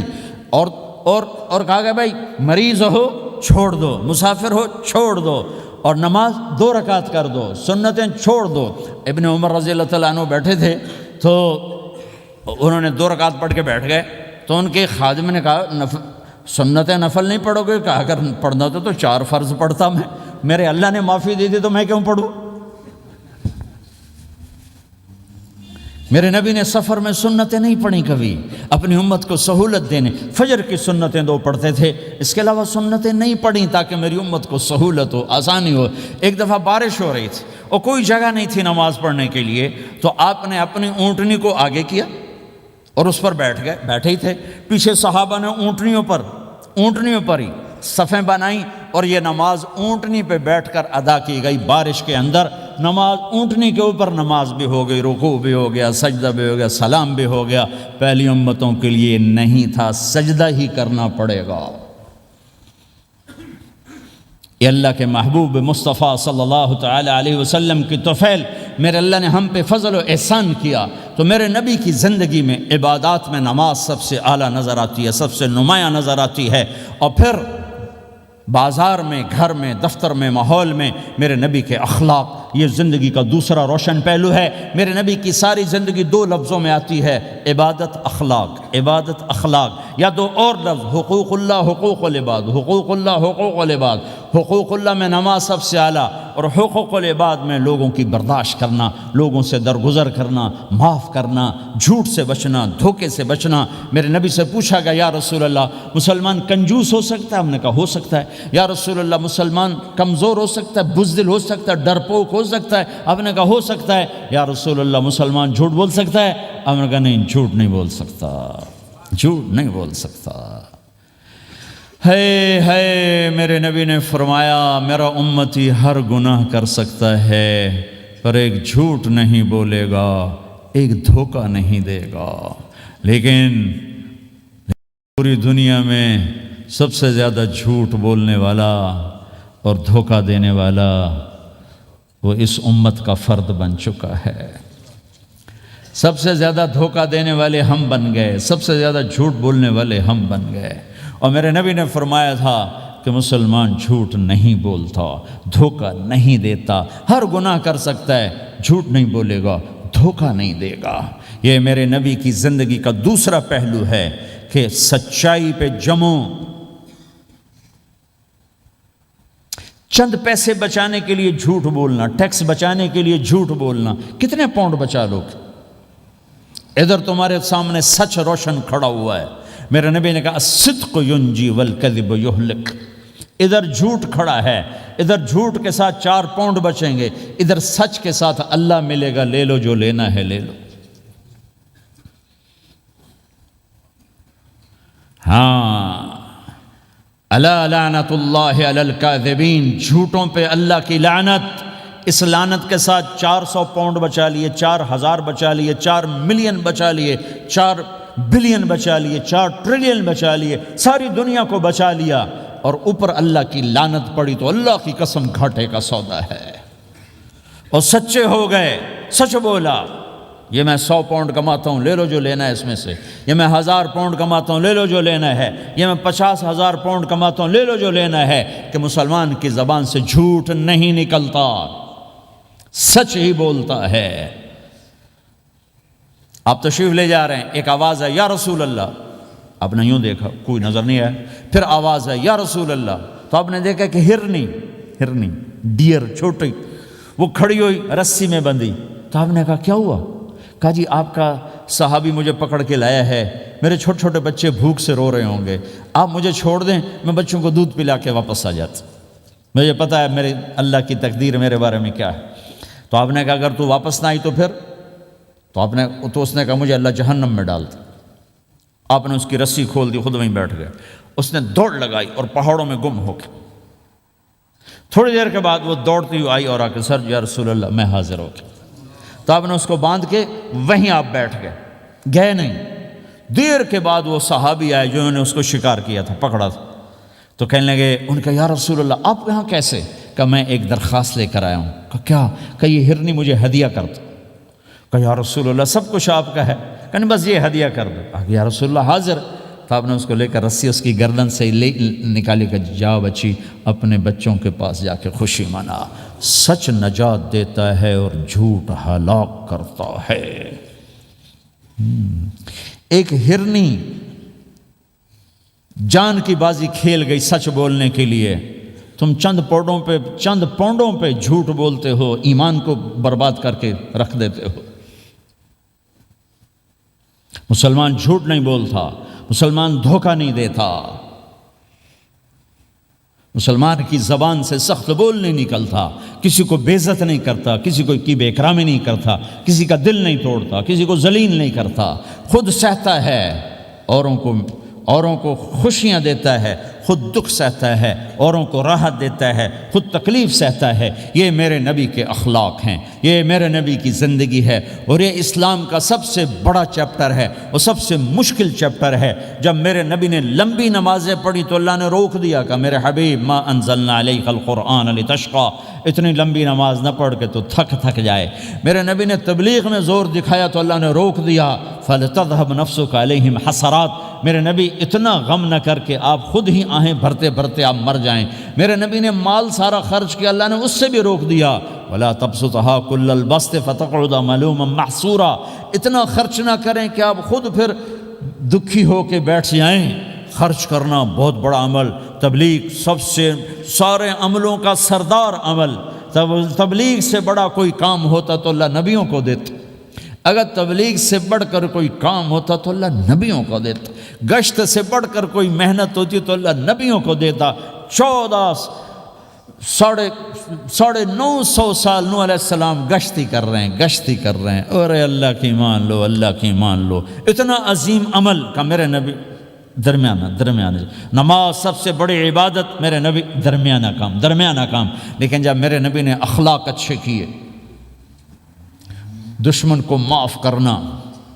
لیکن ایک آدمی آپ سوئے ہوئے تھے، آپ کی تلوار لٹکی تھی، ایک آدمی آیا، اس نے آپ کی تلوار اتاری اور یوں ہماری پسلی میں، آپ اٹھ کے بیٹھ گئے۔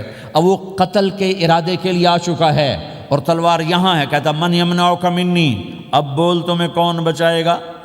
تو آپ نے مسکراتے ہوئے کہا اللہ، تو اس کے ہاتھ سے تلوار گر پڑی، تو آپ نے اٹھا لی، آپ نے یوں سیدھی کی، اب تو بچا، تجھے کون بچائے گا؟ وہ کہنے لگا مجھے تو ہی بچائے گا، وہ تو اللہ کو جانتا نہیں تھا، کہا بابا مجھے تو ہی بچائے گا۔ تو آپ کہتے ہیں اس کا سر اڑا دو، یہ نبی کو قتل کرنے آیا ہے۔ میرے نبی نے فرمایا کلمہ پڑھتے ہو؟ کہا نہیں پڑھتا۔ کہا جاؤ معاف کیا۔ یہ میرے نبی کے اخلاق ہیں۔ 20 سال جنہوں نے قتل کے منصوبے بنائے، مکہ والے، جب آپ مکہ میں فاتحانہ داخل ہوئے، ابو سفیان سب سے زیادہ آپ کو دکھ پہنچانے والوں میں پیش تو آپ نے ابو سفیان کو عزت دی۔ جو ابو سفیان کے گھر میں داخل ہوگا اس کو کچھ نہیں کہا جائے گا۔ آپ تو ابو سفیان کو بلا کے سولی پہ لٹکاتے، اور آپ کہہ رہے ہیں جو ابو سفیان کے گھر میں جائے گا اسے کچھ نہیں کہا جائے گا، جو بیت اللہ میں ہوگا اسے کچھ نہیں کہا جائے گا۔ سارا مکہ سامنے، آپ یوں بیت اللہ کا دروازے پر یوں دونوں ہاتھ ایسے ٹکا کے کھڑے تھے۔ پھر آپ نے کہا میں کیا کروں گا اب تمہارے ساتھ؟ تو سہیل بن عمر نے کہا آپ کریم ہیں، کریم کے بیٹے ہیں۔ تو آپ نے کہا جاؤ میں نے معاف کیا۔ یہ اخلاق آج مٹ چکے ہیں، مردوں سے، عورتوں سے، علم والوں سے، خانقاہ والوں سے، تبلیغ والوں سے، سب زیرو ہوئے پڑے ہیں۔ جب تک یہ اخلاق زندہ نہیں ہوتے اسلامی زندگی قائم نہیں ہو سکتی، اسلامی معاشرت قائم نہیں ہو سکتی، اور دین دو چیزوں سے آگے پھیلتا ہے، ایک دعوت اور ایک اخلاق۔ دعوت اور اخلاق، دعوت نہیں ہوگی تو اخلاق وہیں پڑے رہ جائیں گے، اخلاق نہیں ہوں گے تو دعوت کوئی قبول نہیں کرے۔ میرے نبی نے کتنے معجزے دکھائے مکے میں، نہیں کلمہ پڑھا۔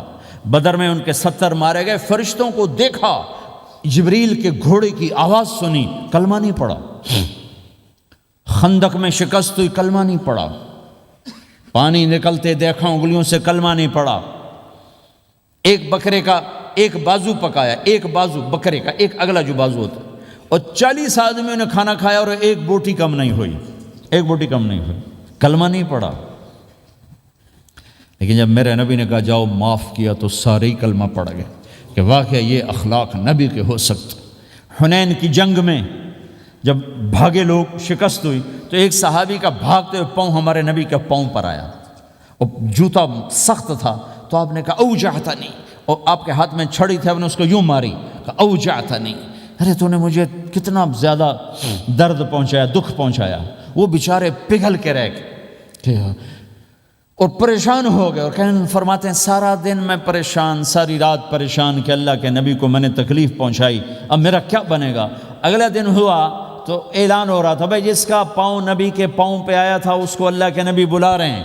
تو صحابی کہنے لگے میں نے سمجھا بس اب میری تو دنیا بھی گئی اور آخرت بھی گئی، اب میرے اوپر کیس بنے گا اور مجھے ڈانٹ ڈپٹ بھی ہوگی، میرا کتنا بڑا گھاٹا نقصان ہوگا۔ یہ حاضر ہوئے ڈرتے ڈرتے، تو آپ نے فرمایا میرے بھائی کل میں نے تمہیں چھڑی ماری تھی، وہ مجھے معاف کر دینا، اور یہ 80 اونٹ تمہیں ہدیہ دیتا ہوں، 80 کیملز یعنی 80 پراڈو، 80 رینج روور کا یہ میری طرف سے تمہیں ہدیہ ہے۔ وہ حیران پریشان، یہ میرے نبی کے اخلاق ہیں، یہ میرے نبی کے اخلاق ہیں۔ کانٹے بچھانے والی نے 4 دن آنا چھوڑ دیا، بیمار ہو گئی تھی، تو آپ نے کہا کیا بات ہے، وہ ہمارے راستے میں اب کانٹے کوئی نہیں ہیں؟ کہا جی وہ بیمار پڑی ہے جو کانٹے بچھاتے تھے، تو آپ اس کے گھر چلے گئے، ماں جی خیریت تو ہے، آپ ٹھیک تو ہیں؟ کہا بیٹا مجھے کلمہ پڑھا دے، بس تیرے اخلاق نے مجھے فتح کر لیا ہے۔ میرے بھائیوں یہ چیپٹر بھول چکے ہیں، بھول چکے ہیں، بھول چکے ہیں۔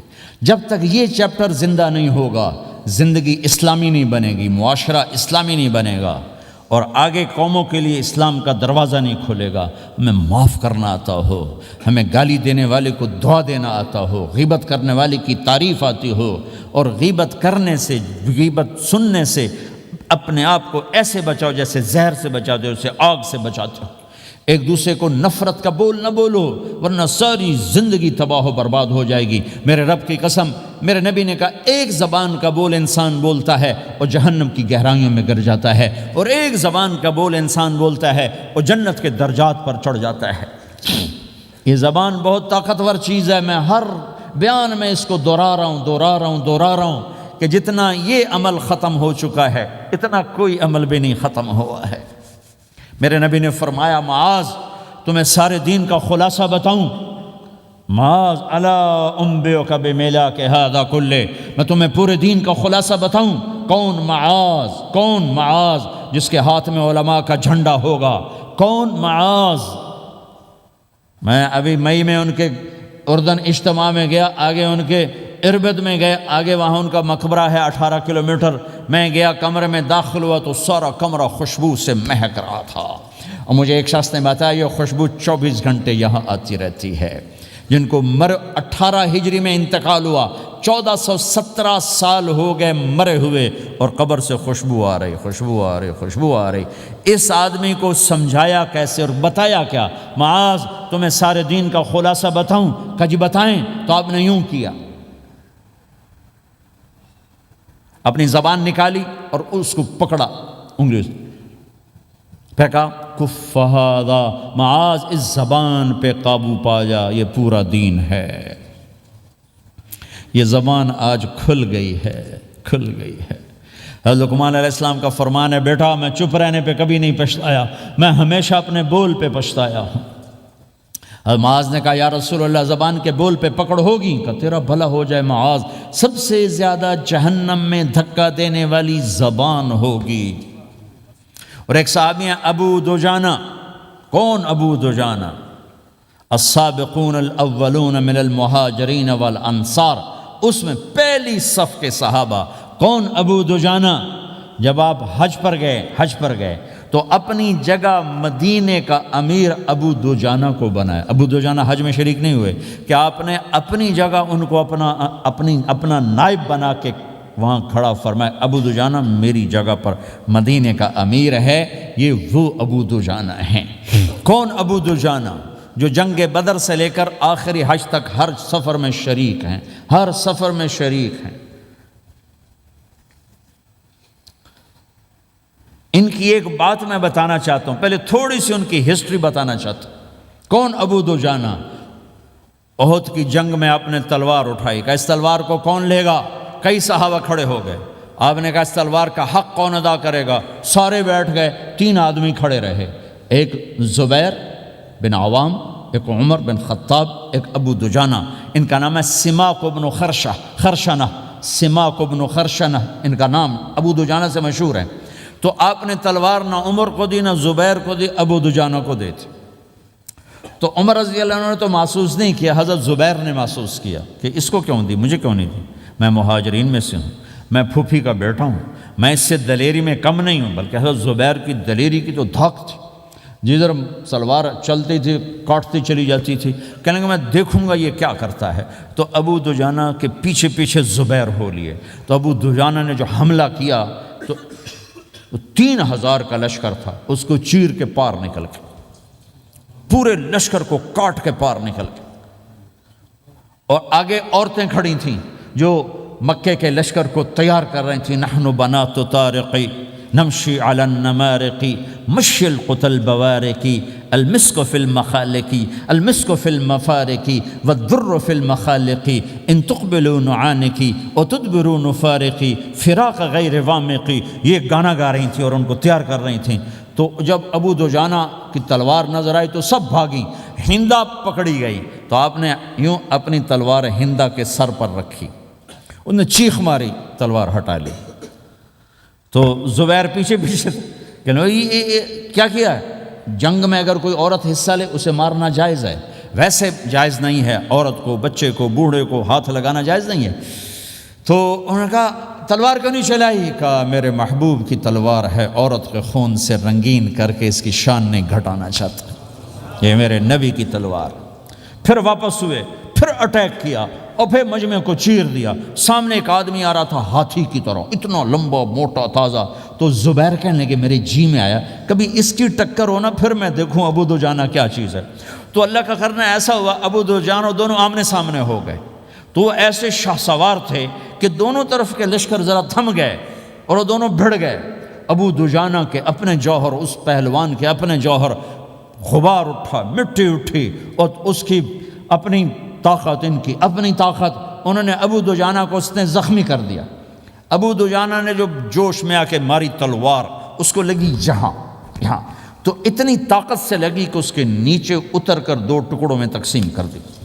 ماری تو ایک حصہ ادھر، ایک حصہ، پھر یوں دیکھا اور اپنے چہرے سے لوہی کی ٹوپی اتاری، کما ترا انا ابو دجانہ، کیا دیکھ رہے ہو؟ میں ہوں ابو دجانہ، تلوار صحیح لی ہے میں نے، غلط نہیں لی۔ یہ ابو دجانہ ہیں۔ اور جب شکست ہو گئی احد کی جنگ میں، اور پھر 10-12 آدمی نے آپ کو گھیرے میں لیا ہوا تھا، ان میں ایک ابو بکر تھے، عمر تھے، علی تھے، طلحہ تھے، زبیر تھے، سعد بن ابی وقاص تھے، اور سہل بن حنیف تھے، عبادہ قتادہ بن نعمان تھے، اور ابو دجانہ تھے رضی اللہ تعالی عنہم۔ ان میں سے ایک ابو دجانہ بھی تھے، اور یمامہ کی جنگ میں ابو دجانہ شہید ہوئے، یمامہ کی جنگ میں شہید ہوئے۔ یہ ابو دجانہ کی تھوڑی سی سیرت آپ کے سامنے آئی ہے۔ اس کے بعد اب آپ ان کے قول کو سنو تاکہ اس کا وزن آپ کے سامنے آئے۔ یہ بدر کے شریک ہیں، اللہ کے نبی نے کہا بدر کا صحابی جو مرضی کرے بخشا گیا۔ یہ صلح حدیبیہ کے شریک ہیں، اللہ نے قرآن میں کہا لقد رضی اللہ، میں ان سے راضی ہو گیا۔ یہ صحابی ہیں، اللہ نے کہا کلا وعد اللہ الحسنی، اے میرا نبی تیرے ہر صحابی کے لیے جنت کا وعدہ ہے۔ اور اب یہ کیا کہتے ہیں؟ یہ کیا کہتے ہیں لوگو؟ ان ارجع عملی عند، لوگو میرے پاس، ابو دجانہ میرے پاس بخشش کا سب سے بڑا عمل جانتے ہو کیا ہے؟ بدر نہیں، احد نہیں، حدیبیہ نہیں، خندق نہیں، خیبر نہیں، فتح مکہ نہیں، آخری حج نہیں۔ کیا ہے؟ کیا ہے لوگو؟ ان ارجع عملی عندی، میرے پاس آخرت میں بخشش کا سب سے بڑا عمل بس ایک ہے کہ ما آذیت احدا بلسانی، میں نے اپنی زبان سے کبھی کسی کو دکھ نہیں پہنچایا۔ ولا اجد فی قلبی غلا لاحد، اور میرے دل میں کسی کے لیے بغض کوئی نہیں ہے، بس یہ میری بخشش کا عمل ہے۔ تو بھائیو، نبی کے اخلاق میں دو چیزیں لے لو، ایک زبان سے کسی کو دکھ نہ دو، ایک دل میں کسی کا بغض نہ رکھو۔ اللہ کی قسم بغیر حساب کتاب کے جنت میں جاؤ گے۔ بڑے بڑے جنید بغدادی اور بڑے بڑے معرفت والے تمہیں دیکھتے رہ جائیں گے، تمہاری رفتار اتنی تیز ہوگی کہ تمہیں وہی پکڑ سکے گا جس کا یہ دو عمل تم سے زیادہ اچھا ہوگا۔ جس روڈ پہ رش ہوتا آپ وہاں سے گاڑی ہٹا لیتے ہو کہ بھائی ادھر نہیں جانا، ادھر رش ہے، وہ سائن وغیرہ آپ کو آ جاتے ہیں کہ بھائی ادھر بلاک ہے، ادھر نہیں جانا، ادھر جانا ہے۔ تو جہاں روڈ پہ رش ہوتا ہے تو قیمتی سے قیمتی گاڑی کی رفتار بھی آہستہ ہو جاتی ہے، اور جہاں روڈ خالی ہوتا ہے تو پرانی گاڑی بھی بھاگے جا رہی ہوتی ہے۔ ہمارے یہاں پرانی گاڑی ہوتی ہے نا، پرانی بسوں کے پیچھے لکھا ہوتا ہے نہ انجن کی خوبی نہ ڈرائیور کا کمال، خدا کے سہارے چلی جا رہی ہے۔ اور جس کے پاس ایسی گاڑی ہو، نہ انجن کی خوبی نہ ڈرائیور کا کمال، تو اگر اس کو روڈ خالی مل جائے تو وہ تو مرسیڈیز والے سے پہلے پہنچے گا، رینج روور والے سے پہلے پہنچے گا، بینٹلی والے سے پہلے پہنچے گا، رولز رائس والے سے پہلے پہنچے گا، جو وہ تو پھنسی کھڑی ہے اور اس کا روڈ ہی خالی ہے۔ تو میرے بھائیوں، یہ میں ایک مثال دیتا ہوں، عبادات کی روڈ پہ بہت رش ہے، نمازی بے شمار ہیں، روزے دار بے شمار ہیں، عمرے والے بے شمار ہیں، حج والے بے شمار ہیں، اور تہجد گزار بے شمار ہیں، علماء بے شمار ہیں، حافظ بے شمار ہیں، ذکر والے بے شمار ہیں، بہت رش ہے، تبلیغ والے بے شمار ہیں، لیکن جو اخلاق والا روڈ ہے نا، یہ خالی پڑا ہے۔ اس پہ موٹر سوزوکی پہ چڑھ کے آ جاؤ تو سب سے آگے نکل جاؤ، سائیکل پہ چڑھ کے آ جاؤ تو سب سے آگے نکل جاؤ، کہ روڈ ہی خالی ہے۔ اخلاق کا روڈ خالی ہے۔ غصے کو پینا، دکھ دینے والے کے سامنے، درد دینے والے کو خوشیاں دینا، گالی دینے والے کو دعا دینا، کرو تو صحیح۔ میرے رب کی قسم، اس میں وہ لذت ہے کہ ساری دنیا کی لذتیں تمہیں بھول جائیں گی اگر یہ لذت تمہیں مل گئی۔ پی جا ایام کی تلخی کو بھی ہنس کے ناصر، غم کے سہنے میں بھی قدرت نے مزہ رکھا ہے۔ اپنے لہو کے گھونٹ پی، زخم پہ زخم کھا کے جی، آہ نہ کر لبوں کو سی، عشق ہے دل لگی نہیں، سینے پہ تیر کھائے جا، آگے قدم بڑھائے جا، یعنی زبان حال سے کہہ دے کہ ہاں ستائے جا۔ آج اخلاق کوئی نہیں ہے، میں تو روتا پھرتا ہوں۔ تبلیغ میں نکلو نکلو نکلو، خانقاہوں میں ذکر ذکر ذکر، اور مدرسوں میں فقہ فقہ فقہ۔ کوئی تو اس سبق کو بھی، یا اور بھی دکھ ہیں زمانے میں محبت کے سوا، راحتیں اور بھی ہیں وصل کی راحت کے سوا۔ جس دن امت کے اخلاق زندہ ہوئے، آپ اسلام کی بہار دیکھو گے۔ اگر اپنے گھر میں خوشیاں لانا چاہتے ہو تو اللہ کی قسم بڑے گھر سے نہیں آئے گی، کوئی 5 لاکھ پاؤنڈ کی گاڑی سے خوشی نہیں آئے گی، کوئی بہت بڑا عالی شان بنگلہ بنانے سے خوشی نہیں آئے گی، تمہارے اخلاق سے گھر میں خوشی آئے گی۔ اگر بیوی کا سلوک تمہارے ساتھ اچھا ہے، تمہارا سلوک بیوی کے ساتھ اچھا ہے، اس گھر میں خوشی ہے۔ بیوی کا بول بدتمیز ہو تو خامند کی زندگی برباد، خامند کا بول بدتمیز ہو تو بیوی کی زندگی برباد، اولاد بد اخلاق ہو تو ماں باپ کی زندگی برباد، ماں باپ میں سختی ہو تو اولاد کی زندگی برباد، بھائی بھائی میں بول میں سختی ہو تو بھائی کی زندگی برباد، بہن بھائیوں میں سختی ہو تو بہن بھائی کی زندگی برباد، نیبر کے ساتھ سختی ہو تو نیبر کی زندگی برباد۔ میرے نبی نے فرمایا، ما آمن بی من بات شبعان و جارہ جائع، وہ میرے اوپر ایمان لایا ہی نہیں جو خود پیٹ بھر کے کھائے اور پڑوسی بھوکا ہو۔ واللہ لا یؤمن، واللہ لا یؤمن، واللہ لا یؤمن، 3 دفعہ اللہ کی قسم ایمان والا نہیں، اللہ کی قسم ایمان والا نہیں، اللہ کی قسم ایمان والا نہیں۔ کون یا رسول اللہ؟ کہ الذی لا یأمن جارہ بوائقہ، جو پڑوسیوں کو تنگ کرے وہ ایمان والا نہیں ہے۔ میرے بھائیوں، یہ چیپٹر مٹ چکا ہے، کہیں نہیں دیکھنے کو ملتا ہے۔ ایسا نہیں کہ دنیا خالی ہو گئی ہے، لیکن 1 کروڑ میں 1 ملا تو کیا ملا، 1 کروڑ میں بھی 1 نہیں ملتا۔ میں بڑے لمبے سفر کر کے اس نتیجے پر پہنچا ہوں کہ 1 کروڑ مسلمان اکٹھے کروں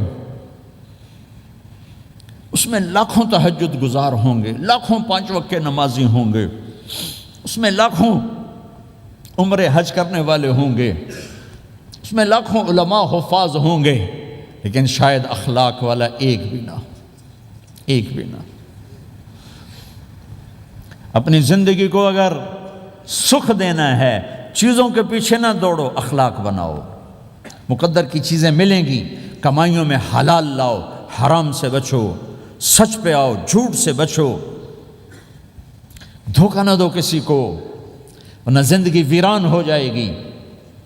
ٹیکس بچانے کے لیے جھوٹ نہ بولو، ورنہ دل کالا ہو جائے گا۔ جھوٹ پیسے کی خاطر، لعنت ہے اس دولت پر، لعنت ہے اس ملک پر۔ ہے کیا مثالیں اس امت نے قائم کی ہیں۔ اچھوں سے برے، بروں سے اچھے ہمیشہ پیدا ہوتے چلے آئے۔ یزید فاسق، فاجر، ظالم، 3 بر اعظم کی حکومت چھوڑ کے مر رہا ہے، 34 سال کی عمر، اور بعض آتا ہے 38 سال کی عمر، 40 سال کو نہیں پہنچا، 40 سال سے پہلے مر گیا۔ اس کا بیٹا معاویہ بن یزید رضی اللہ تعالیٰ عنہ، 3 بر اعظم کی حکومت، 3 بر اعظم کی حکومت، 40 دن حکومت کی، 40 دن، پھر اپنے سارے خاندان کو اکٹھا کیا اور کہا دیکھو لوگو، جس حکومت کے نیچے حسین کا خون گرا ہو، میں اس حکومت پہ لعنت بھیجتا ہوں۔ یہ ہے تمہاری حکومت، جس کو مرضی دے دو، مجھے نہیں چاہیے۔ 3 بر اعظم کی حکومت چھوڑ دی، صرف 22 سال کی عمر میں، 22 سال کی بھرپور جوانی کی عمر میں حکومت کو لات مار دی۔ میں چند پاؤنڈ کے لیے سچ کو لات مار دوں؟ میں چند پاؤنڈ کے لیے انسانوں کو دھوکہ دوں؟ تو بھائیو سچ کے عادی بنو۔ بڑا عالی خلق ہے سچ بولنا، بڑے عالی اخلاق ہیں لوگوں کو نفع پہنچانا، لوگوں کے سامنے میٹھا بنو، کڑواہٹ اندر رکھو، مٹھاس تقسیم کرو، پوری دنیا میں دین زندہ ہوگا۔ اس نقل و حرکت، یہ دعوت کی نقل و حرکت، میں بولٹن میں آج سے 31 سال پہلے بھی آیا تھا، 20 آدمی نہیں اکٹھے کر سکے تھے ہم، سارے دن کے گشتوں کے بعد۔ ایک گرجا مسجد تھا اس وقت، تو ہم کو 50 آدمی اکٹھے نہیں کر سکے تھے۔ آئیے ہزاروں کا مجمع ہے، اس کے پیچھے پتہ نہیں کتنی محنتیں ہوئی ہیں، تب جا کر یہ رنگ بنا ہے، اس ایک شکل بنی ہے، اس میں رنگ بھرنے کی ضرورت ہے، اور وہ ہے میرے نبی کے اخلاق، میرے نبی کی مبارک زندگی، جس میں درگزر، جس میں معاف کرنا، جس میں میٹھا بول، جس میں چھوٹا بن جانا اور دوسرے کو بڑا بنانا، جس میں سچ بولنا، جس میں دھوکے سے بچنا، یہ مسلمان کی شان ہے۔ تو ہمارے تو نوجوان یہاں کی لڑکیوں کو دھوکہ دیتے ہیں، پیپر بنانے کے لیے یہاں کی لڑکیوں سے شادی کرتے ہیں، ان کی زندگیاں برباد کر دیتے ہیں، اپنا ایمان خراب کرتے ہیں، ان کی زندگی خراب کرتے ہیں۔ مسلمان ہی دھوکے باز بن جائے تو لوگوں کو راہبری راہبر کون بنے گا؟ تو میرے بھائیو، اللہ اس کے رسول کو ڈھونڈنے کے لیے یہ تبلیغ کی محنت ہے، در در پھرو، اور یہ 2 باتیں بن جائیں، ایک ہماری عبادات ٹھیک ہو جائے، ایک ہمارے اخلاق ٹھیک ہو جائے۔ اس کو لے کر جب ہم پھریں گے تو اللہ کے فضل سے ایک لہر چلے گی جو دنیا کے ہر آخری کونے تک پہنچے گی، ہر گھر کو اللہ تعالیٰ توحید کے نور سے روشن کر دے گا۔ اس کے لیے ہم وقت مانگتے ہیں کہ یہ ایک زندگی ہے جو میرے 1.25 گھنٹے کی تقریر سے، 1.5 گھنٹے کی تقریر سے قابو میں نہیں آئے گی۔ اس کو سیکھنے کے لیے وقت مانگتے ہیں۔ نکلو میرے بھائیو، اور آج تک جو اللہ پاک کے ساتھ، اللہ کے رسول کے ساتھ کوئی جنگ کی، اس سے صلح کر لو، کسی سے لڑے ہوئے ہو فوراً صلح کر لو، اس کو بھی منا لو، اس سے بھی مان جاؤ، کسی سے روٹھے نہ رہو، کسی سے قطع تعلق نہ کرو، سب سے سلام کرو، دل کو صاف رکھو۔ ابو دجانہ جیسی ہستی فرماتے ہیں کہ میری بخشش کا عمل یہ ہے کہ زبان سے دکھ نہیں دیا، دل میں بغض کوئی نہیں، اور وہ کہتے ہیں یہ میرا سب سے بڑا عمل ہے۔ یہ اپنے نبی کے اخلاق میں 2 باتیں لے لیں، اس زبان سے کسی کو دکھ نہ پہنچے، دل میں کتنے ہی لوگ ستائیں، بغض نہ رکھو، صاف کرو، دھو دو۔ اور فرائض میں نماز چھوٹے نہیں، اور پھر اس کو لے کر یہ امت پھرے، چونکہ اس امت کا کام بیٹھنا نہیں ہے، اس امت کا اجتماعی جرم ہے کہ انہوں نے اللہ کے دین کے لیے پھرنا چھوڑ دیا، اس امت کی اجتماعی خطا ہے کہ انہوں نے اللہ کے پیغام کو آگے پہنچانا اس کو اپنا کام نہ سمجھا، اس کے لیے پھرنا چھوڑ دیا تو اپنے بھی ہاتھوں سے نکل گئے، پرائے تو پہلے ہی پرائے تھے۔ تو میرے بھائیو، اس کے لیے نیت کرو، ارادے کرو۔ جو بھائی یہ تیار ہوں یہ دسمبر کے آخر تک، تو وہ کھڑے ہو کر ذرا اپنے ناموں کا اظہار فرما دیں، اور یہ جو چھٹیاں آ رہی یہ ساری چھٹیاں لگانے کے لیے جو نوجوان تیار ہوں وہ بھی کھڑے ہو کے اپنی شکلیں زیارت کروا دیں، اللہ بھی راضی ہو جائے، اللہ کا نبی بھی راضی ہو جائے۔ جلدی سے کھڑے ہو کر بتا دیں، فرمائیں جی۔ فرمائے پہ ہمت کر کے فرمائے پہ ماشاءاللہ اپنے نام لکھوائے ماشاءاللہ۔ بولو بھائی، یہ چھٹیاں تو ماشاءاللہ ہوتی ہیں، اس میں نوجوانوں کو نکلنا چاہیے۔ اکثر نوجوان بیٹھے ہیں، اٹھو بھائی۔ جی بھائی ہمت فرمائے پہ ماشاءاللہ۔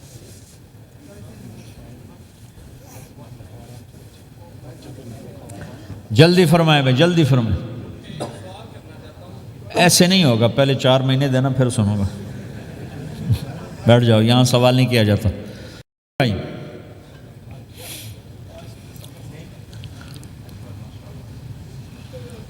جلدی سے بتائیں بھائی، جلدی سے بتائیں بھائی۔ ان چھٹیوں میں کون نکلے گا اللہ کے راستے میں؟ ان چھٹیوں میں جو نوجوان تیار ہوں کھڑے ہو جائیں، ان چھٹیوں میں جو تیار ہیں چھٹیاں لگانے کے وہ کھڑے ہو جائیں۔ چھٹیاں اللہ کے راستے میں۔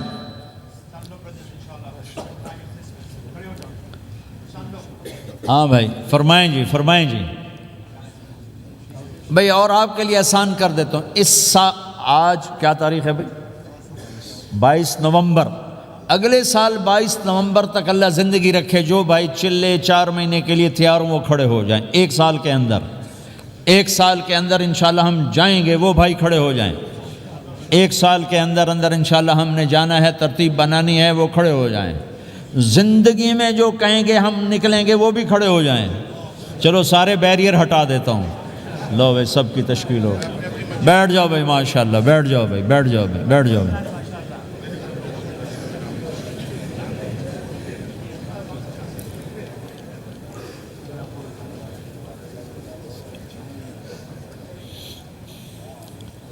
ہاں بھائی بیٹھ جا، میں دعا کرتے ہیں۔ دعا سے پہلے تھوڑی سی بات کرنا چاہتا ہوں، سن لیں پھر انشاءاللہ دعا کرتے ہیں۔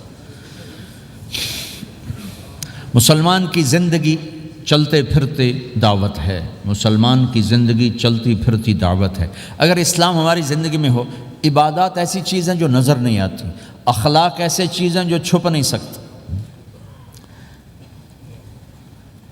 اخلاق ایک ایسی صفت ہے جس کو آپ چھپا نہیں سکتے، بد اخلاقی ایسی برائی ہے جس کو آپ چھپا نہیں سکتے۔ شراب تو چھپ سکتی ہے، اندر کمرے میں بیٹھ کے پی لے، روزہ چھپ سکتا ہے، نہیں رکھا کسی کو کیا خبر، نماز بھی چھپ جاتی، نہیں خبر پڑھی ہے کہ نہیں پڑھی، لیکن برے اخلاق بھی نہیں چھپتے اور اچھے اخلاق بھی نہیں چھپتے۔ ایک اچھے اخلاق خوشبو کی طرح مہکتے ہیں اور برے اخلاق گندگی طرح بدبو چھوڑتے ہیں۔ ہمارا معاشرہ اسلامی اس وقت بنے گا جب ہمارے اخلاق عالی ہوں گے، تو یہ نقل و حرکت اس کو طاقت پہنچائے گی۔ یہ گھر بیٹھنے سے چیز نہیں آئے گی بھائی، پھرنا پڑے گا، دھکے کھانے پڑیں گے، لیکن ان دھکوں میں بھی اللہ نے بڑی لذت رکھی ہے، بہت عجب نشہ ہے اس کا۔ جنید جمشید مجھے پہلی دفعہ ملا 97، جب وہ بہت بڑا اس وقت تھا، وہ لیجنڈ گلوکار، تو اس نے مجھ سے کہا کہ مولانا جس گلیمر کو پاکستانی نوجوان خوابوں میں دیکھتے ہیں وہ گلیمر مجھے فزیکلی حاصل ہے، لیکن میرے اندر اندھیرا ہے، روشنی نہیں، خالی ہے۔ کیوں؟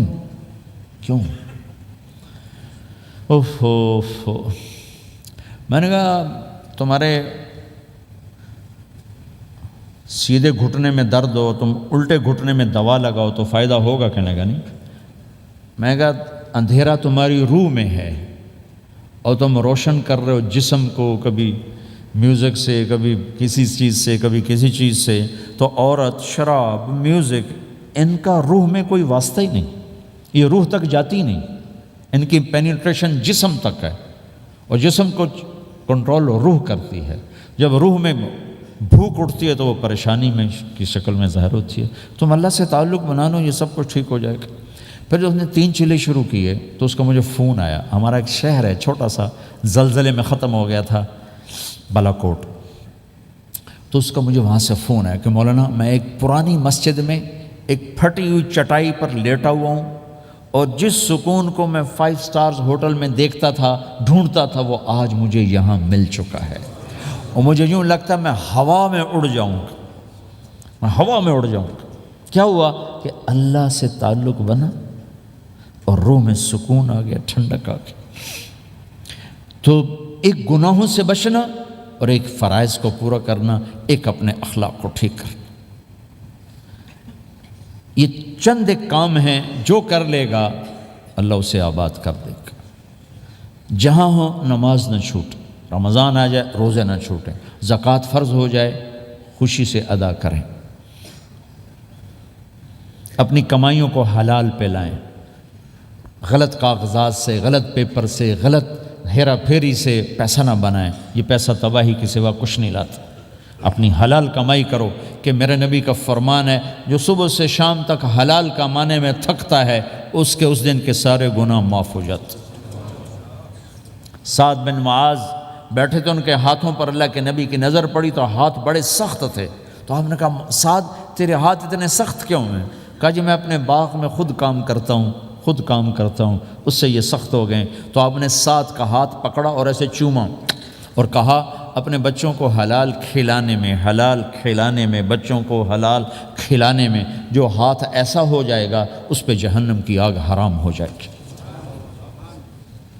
کہ بھائیو حلال، جھوٹ نہ داخل کرو.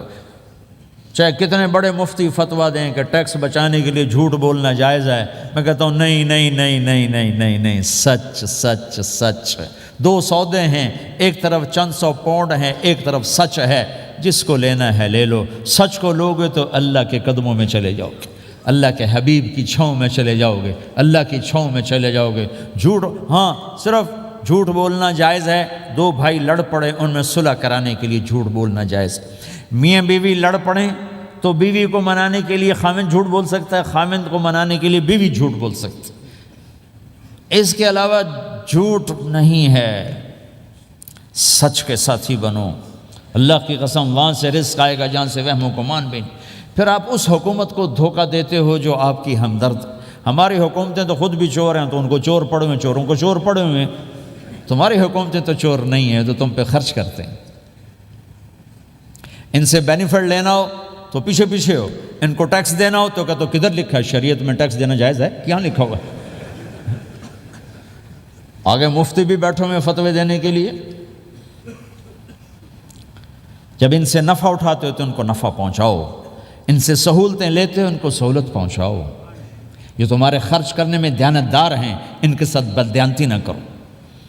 مسلمان ہو اور دھوکہ، یہ 2 چیزیں جوڑ نہیں سکتے. اپنی عیاشی تھوڑی کم کر دو تو اللہ اس میں برکت دے گا. آپس میں کبھی اونچ نیچ ہو جائے فوراً صلح کرو، لڑائی پہ باقی نہ رہو کہ یہ ہم نے بات نہیں کرنی، ہمارا سلام دعا ختم. ایسا کبھی نہ کرو. اونچ نیچ ہوتی ہے لیکن فوراً صلح کرو. ماں باپ میاں بیوی کٹھے رہتے ہیں تو ہمارا سسرالی معاشرہ بہت سخت قسم کا ہے. ماں باپ اتنی مداخلت کرتے ہیں بچے میں کہ ان کی زندگی تباہ کر دیتے. ساس سسر بہو پہ اتنا حق جتلاتے ہیں کہ خامد کا بھی اتنا حق نہیں رہ جاتا، اس سے زندگی ٹوٹ جاتی. اگر سسر ہو بہو کو عزت دو، ساس ہے بہو کو عزت دے، بہو ہے ساس سسر کو عزت دے. لیکن اللہ کی قسم ساس اور سسر کا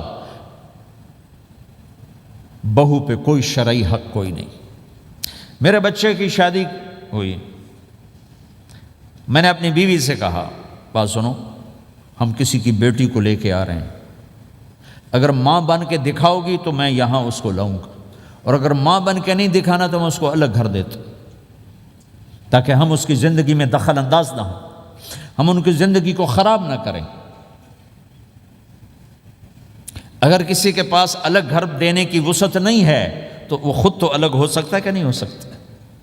ایک ہی گھر میں رہتے ہیں، الگ گھر کی وسعت نہیں تو دونوں باہر نکل جاؤ، بچوں کی زندگی سے باہر نکل جاؤ. اپنا ان پر حاوی نہ کرو ورنہ آپ خود بھی برباد ہو جاؤ گے، ان کو بھی برباد کر دو۔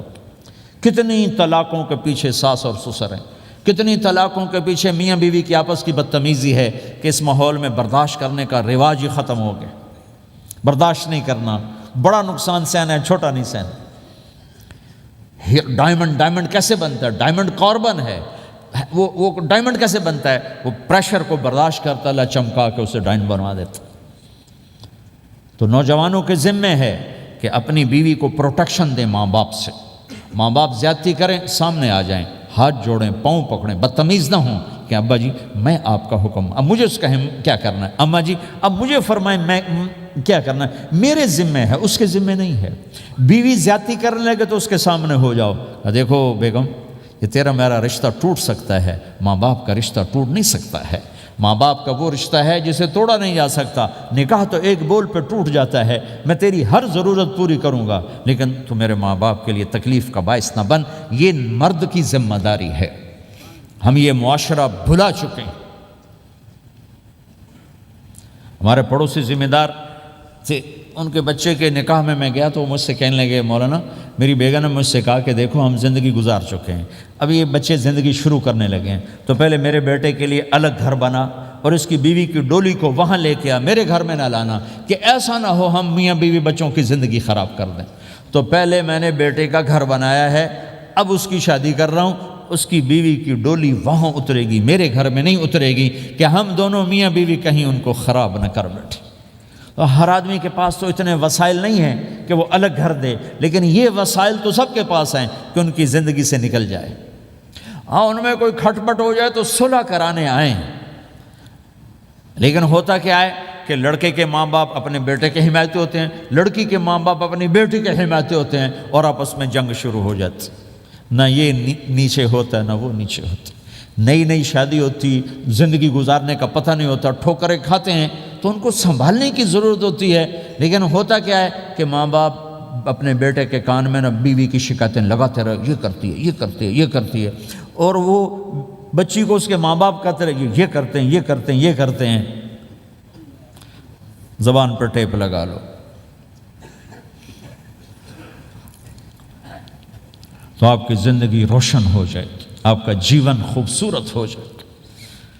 اور کبھی اونچ نیچ ہو جائے تو معافی مانگو، فوراً معافی مانگو۔ میاں بیوی لڑ پڑیں اور پھر صلح کر لیں تو اللہ کو یہ عمل اتنا پسند ہے کہ ان کی صلح پر پچھلے سارے گناہ ان کے معاف کر دیتے۔ قرآن کی ایک آیت اتری ہی میاں بیوی کی لڑائی پر تھی۔ ایک خامد اپنی بیوی پہ بڑے ناراض ہو گئے، مسجد میں بیٹھے بیٹھے انہوں نے نیت کی گھر جاؤں گا اور بیوی کی ٹھکائی کروں گا۔ یہ انہوں نے نیت کی، مسجد میں بیٹھے بیٹھے نیت کی گھر جاؤں گا، میں انہوں چنگا لتر پھیرنا ہے۔ میرے اللہ تو آسمان زمین اللہ کے لیے تو سب برابر ہے دیکھنا۔ تو اللہ پاک نے اسی وقت قرآن اتارا، اسی وقت یا ایھا الذین آمنوا ان من ازواجکم و اولادکم عدوا لکم فاحذروہم۔ اے ایمان والو، بیوی بچے اولاد، عدوکم نہیں کہا، عدو لکم، بیچ میں لام لائے ہیں یہ بتانے کے لیے کہ عدو اصلی معنی میں نہیں ہے، یہ اس معنی میں ہے کہ اے ایمان والو تمہارا بیوی بچوں کے ساتھ ٹھائیا ہو سکتا ہے، کھٹ پٹ ہو سکتی ہے، جھگڑا چھوٹا موٹا ہو سکتا ہے، کیا کرنا ہے؟ فاحذروہم، اس سے بچنا ہے، بڑھانا نہیں، بچنا ہے۔ کیسے بچنا ہے؟ ان تعفو، اس جھگڑے کو بڑھانا نہیں، مٹانا ہے۔ وتصفحوا، اس کا اثر دل سے مٹانا ہے۔ وتغفروا، پھر دوسرے کو معاف کرنا ہے۔ یہ تین کام میاں بیوی کرو، اگلا میں کروں گا، فإن اللہ غفور الرحیم، تمہارے پچھلے میں سارے معاف کر دوں۔ تو اگر اس مجمع میں کوئی بیوی سے لڑا بیٹھا ہے تو جاتے جا کے صلح کر، کوئی ماں باپ سے لڑا بیٹھا ہے تو جاتے جا کے صلح کر، کوئی ماں باپ بچوں سے ناراض ہیں جا کے خود مان جائیں۔ اس ماحول میں بچوں کو پیار سے لے کے چلنے کی ضرورت۔ میرے نبی کی زندگی محبت کا شاہکار ہے، ساری زندگی کسی کو ڈانٹا نہیں، ساری زندگی کسی کو ڈانٹا نہیں، اپنی وجہ سے، کسی پہ ہاتھ نہیں اٹھایا، اپنی وجہ سے۔ حسن فرماتے میں نے 10 سال اللہ کے نبی کی خدمت کی، ایک دفعہ نہیں کہا یہ کیوں کیا، ایک دفعہ نہیں کہا یہ کیوں نہیں کیا؟ تو بھائیو یہ خوبصورت زندگی ہے۔ آپ کے ہاں تو خادم نہیں ہوتے، سارا گھرانہ ہی خادم ہوتا ہے۔ تو میں پاکستان میں ہوں تو میں اگلا چیپٹر بیان کرتا ہوں کہ نوکروں کے ساتھ بھی اچھا سلوک کرو۔ وہ یہاں ہے ہی نہیں، تسی آپ پہ ہی بانڈے مانجنے، آپ پہ ہی ٹوائلٹ صاف کرنا ہے، آپ پہ ہی گڈی صاف کرنی، ڈرائیور بھی آپ پہ، مالک بھی آپ پہ، پٹرول بھی آپ پہ پاؤ بھائی، چنگا انگلینڈ ہے، پٹرول بھی آپ پہ پاؤ، ہوا بھی آپ پہ بھرو۔ 2.5 لاکھ کی گاڑی یا ڈرائیور آپ پہ، ہماری 2.5 لاکھ پاؤنڈ کی، ہماری 2.5 لاکھ کی سزوکی ہوتی ہے، ہمارا نوکر بیٹھا گاڑی چلا رہا تھا۔ نوکر تو اللہ کی بڑی نعمت ہے، تم اس سے محروم ہو۔ کچھ اس کے فائدے بھی ہیں، کچھ نقصان بھی ہیں، لیکن فائدے زیادہ ہیں۔ ہمارے بچے اتنے سست ہو جاتے ہیں کہ پانی کا گلاس کہو تو اٹھ کے ہی نہیں دیتے، وہ آگے نوکر کو بلاتے۔ میری اپنی میرے ابا جی مجھے کوئی کام کہتے، پتر جا میں نا انہوں صد کیا، تو میں باہر جا ابا جی آندے انہوں صد کیا، میں خود نہیں جاتا، ایسی سستی پڑ جاتی۔ یعنی تمہیں اپنی حماقت سے بتا رہا ہوں۔ سردی میں لیٹا ہوا تھا تو میری رضائی گر گئی، تو میں نے باہر سے نوکر بولایا، میں کہو بشیرہ او جی اور ہمیں نا رضائی میرے اتے پا، تو اپنا سنا رہا ہوں۔ لیکن آپ جہاں جاب کرتے ہیں، وہاں دیانتداری سے جاب کرو، دھوکہ نہ ہو، فریب نہ ہو، فراڈ نہ ہو۔ آپ بھی کہیں ملازم تو ہیں، کہیں کام کر رہے ہیں، کوئی آپ کی دکان پہ کام کر رہا ہے، گھروں میں کام کرنے والے ہیں، دکانوں پہ کام کرنے والے تو ہیں۔ اور جن لوگوں کے پاس پیپر نہیں ہوتے ان کو اتنے تھوڑے پیسے دیتے ہیں کہ وہ بیچارے روٹی بھی نہ کھا سکے، کہ بھائی یہ لینے چونکہ ان کو پتہ ہے کہ بیچارہ پھنسا ہوا ہے اور کہیں نہیں جا سکتا ہے۔ تو ایسا نہ کرو، یہ ظلم نہ کرو۔ اول تو ایسے لوگ رکھو نہیں، تمہارے لیے قانون اس کی گنجائش کوئی نہیں۔ لیکن اگر کوئی اس طرح رکھتا ہے تو پھر یہ ظلم نہ کرے کہ 100 کی بجائے 10 پاؤنڈ دے رہا ہو، کہ بھائی بیچارے نے کہیں نہیں جانا، ایسے ظالم نہ بنو۔